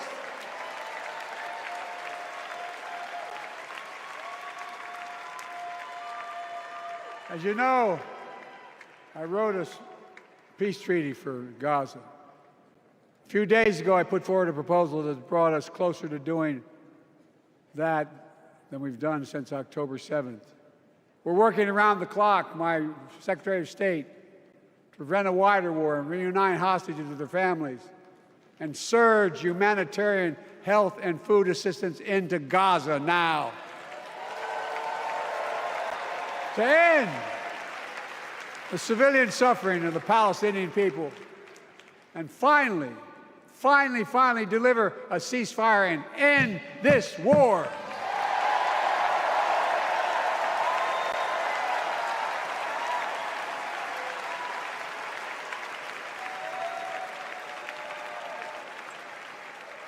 Those protesters out in the street, they have a point. A lot of innocent people are being killed on both sides.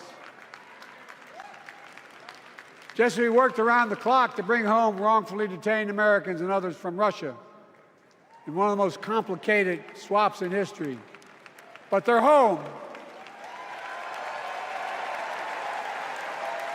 Kamala and I are going to keep working to bring all Americans wrongfully detained around the world home.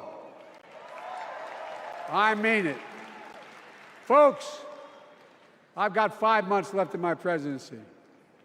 I've got a lot to do. I intend to get it done.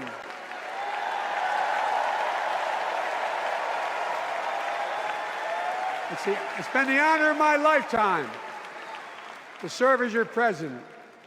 I love the job, but I love my country more. I love my country more.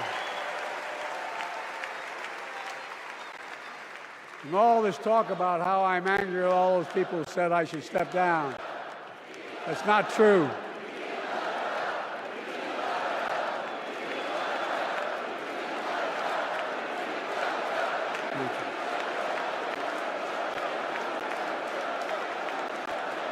I love my country more, and we need to preserve our democracy. In 2024, we need you to vote. We need you to keep the Senate. We need you to win back the House of Representatives. And above all, we need you to beat Donald Trump.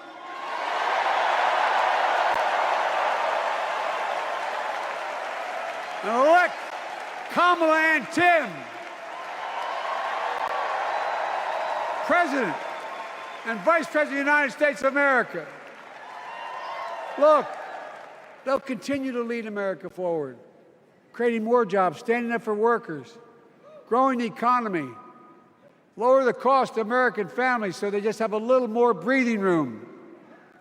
We've made incredible progress, but we have more work to do. And Kamala and Tim will continue to take on corporate greed and bring down cost of food. They'll keep taking on Big Pharma, making insulin $35 a month, not just for seniors, but for everyone in America. And capping prescription drug costs at a total of $2,000, not just for seniors, but for everyone.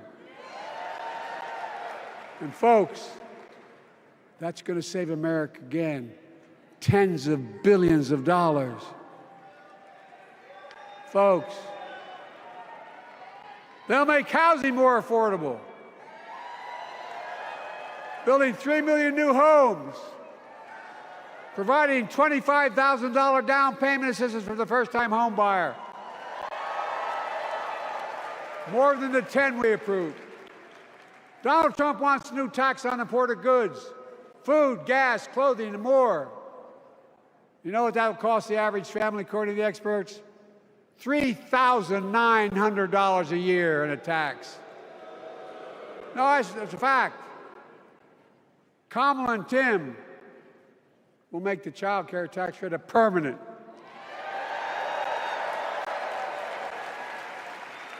Lifting millions of children out of poverty. and helping millions of families get ahead. But you know what Trump has? He created the largest debt any president had in 4 years with his $2 trillion tax cut for the wealthy. Well, Trump has a new plan. He wants to provide a $5 billion tax cut for corporations and the very wealthy. Read it. Put us further in debt. And folks, you know we have 1,000 billionaires in America. You know what their average tax rate they pay? 8.2%. If we just increase our taxes we proposed to 25%, which isn't the highest tax rate even, it would raise $500 billion new dollars over 10 years. They'd still be very wealthy. Look, Kamala and Tim are going to make them pay their fair share. They'll protect Social Security and Medicare. Trump wants to cut Social Security and Medicare. Kamala and Tim will protect your freedom. They'll protect your your right to vote. They'll protect your civil rights. And you know Trump will do everything to ban abortion nationwide. Oh, he will. You know, Kamala and Tim will do everything they possibly can. That's why you have to elect a Senate and a House to restore Roe v. Wade.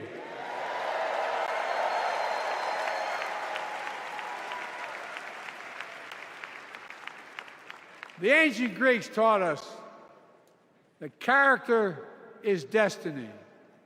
Character is destiny. For me and Jill, we know Kamala and Doug are people of character. It's been our honor to serve alongside them. And we know that Tim and Gwen Walz are also people of great character. Selecting Kamala was the very first decision I made when I became our nominee. And it was the best decision I made my whole career.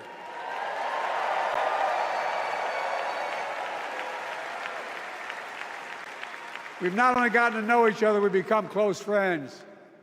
She's tough, she's experienced, and she has enormous integrity, enormous integrity. Her story represents the best American story. And like many of our best presidents, she was also vice president. That's a joke.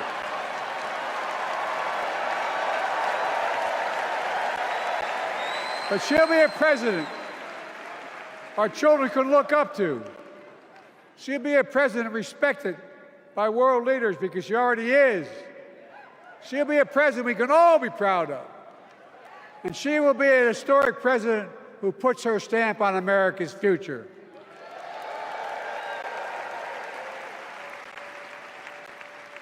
This will be the first presidential election since January 6th.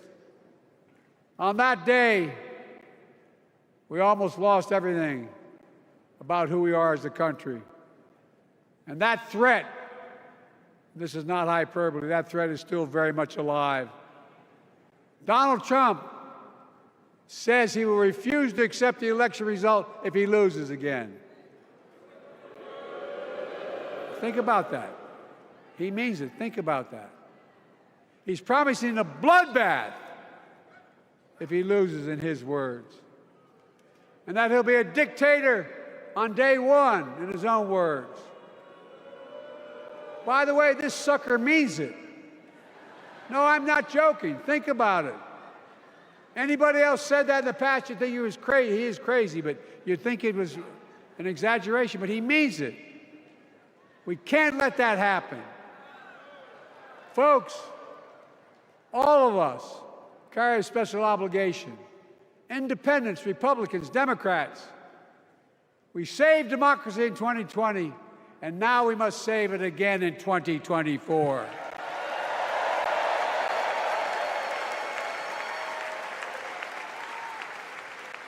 The vote of each of us cast this year will determine whether democracy and freedom will prevail. It's that simple. It's that serious. And the power is literally in your hands. History is in your hands. Not hyperbole. It's in your hands. America's future is in your hands. Let me close with this. Nowhere else in the world could a kid with a stutter and modest beginnings in Scranton, Pennsylvania, and Claymont, Delaware, grow up to sit behind the resolute desk in the Oval Office.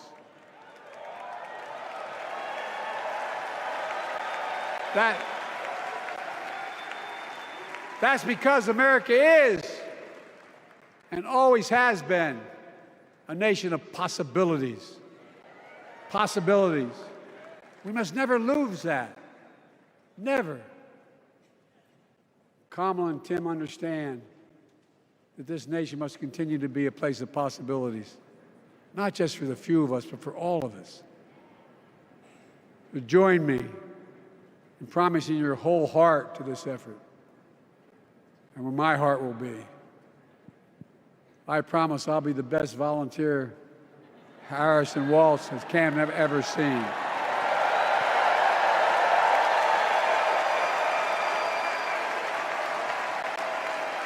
Each of us has a part in the American story. For me and my family, there's a song that means a lot to us, that captures the best of who we are as a nation. The song is called American Anthem. There's one verse that stands out, and I can't sing worth a damn, so I'm not going to try.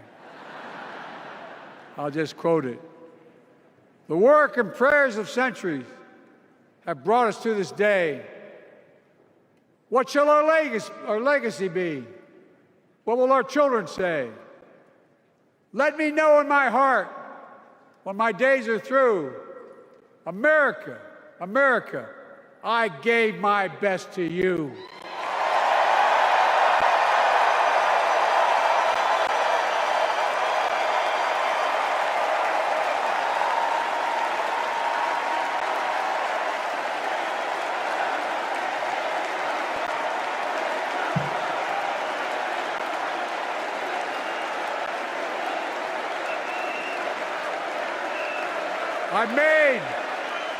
I've made a lot of mistakes in my career, but I gave my best to you.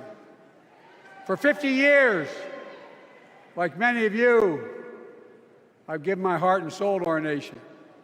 And I've been blessed a million times in return with the support of the American people. I've either been too young to be in the Senate because I wasn't 30 yet, and too old to stay as president. But I hope you know how grateful I am to all of you. I can honestly say, and I mean this from the bottom, give you my word as a Biden, I can honestly say I'm more optimistic about the future than I was when I was elected as a 29-year-old United States Senator. I mean it. Folks, we just have to remember who we are. We're the United States of America.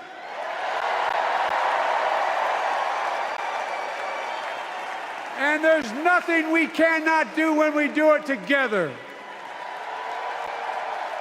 God bless you all, and may God protect our troops. Thank you.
Please stand if you are able for this evening's benediction, offered by Rabbi Michael Beals and Pastor Cindy Rudolph.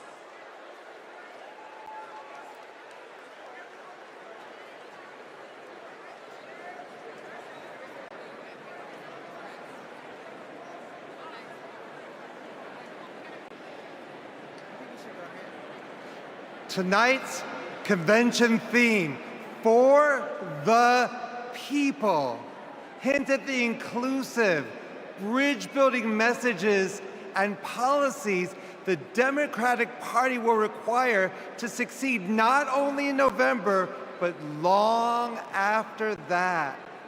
No prayer better unites Jews, Christians, Muslims, and others of faith, along with Democrats, Republicans, Independents, and undecideds, than the threefold priestly Cohenite benediction presented in the Bible. It is divided into three in order to shower the following blessings of gratitude, hoda'ah, upon my fellow Delawarean, President Joe Biden, for more than 50 years of selfless, effective public service. Joy, simcha, in public discourse and policy encouraged by Governor Tim Walz. And light, or, combined with freedom, cherut, inspired by Vice President Kamala Harris's vision for America. Please respond in unity with a heartfelt Amen after each of these three ancient Hebrew benedictions. Yevarechecha Adonai v'yishmerecha. May God bless you and protect you. Ya'er Adonai panav elecha v'yichoneka. May God deal kindly and graciously with you. Yesadnai panav elecha v'yesem lecha shalom. May God turn toward you and grant you that most precious gift, the gifting of wholeness and the gift of peace. And let us say a heartfelt Amen.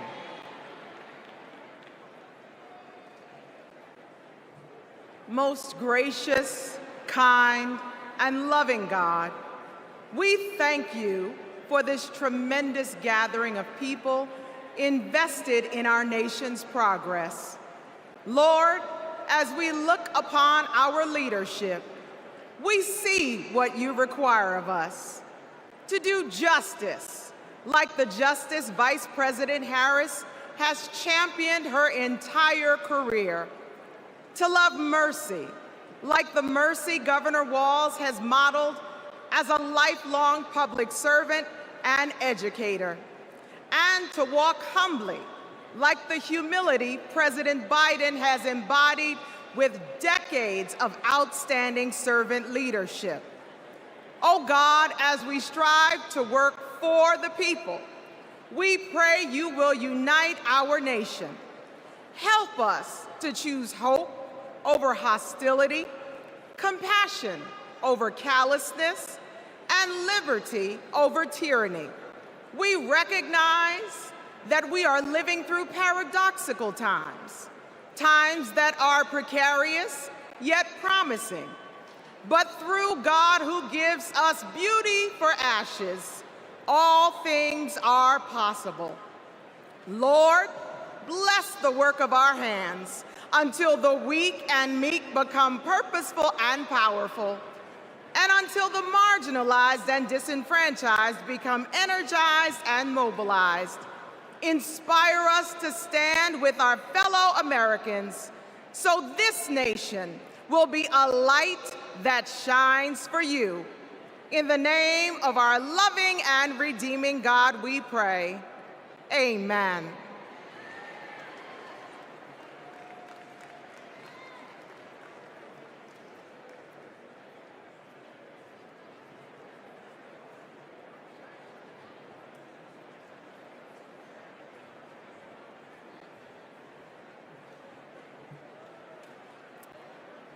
Night one of the Democratic National Convention has officially come to an end.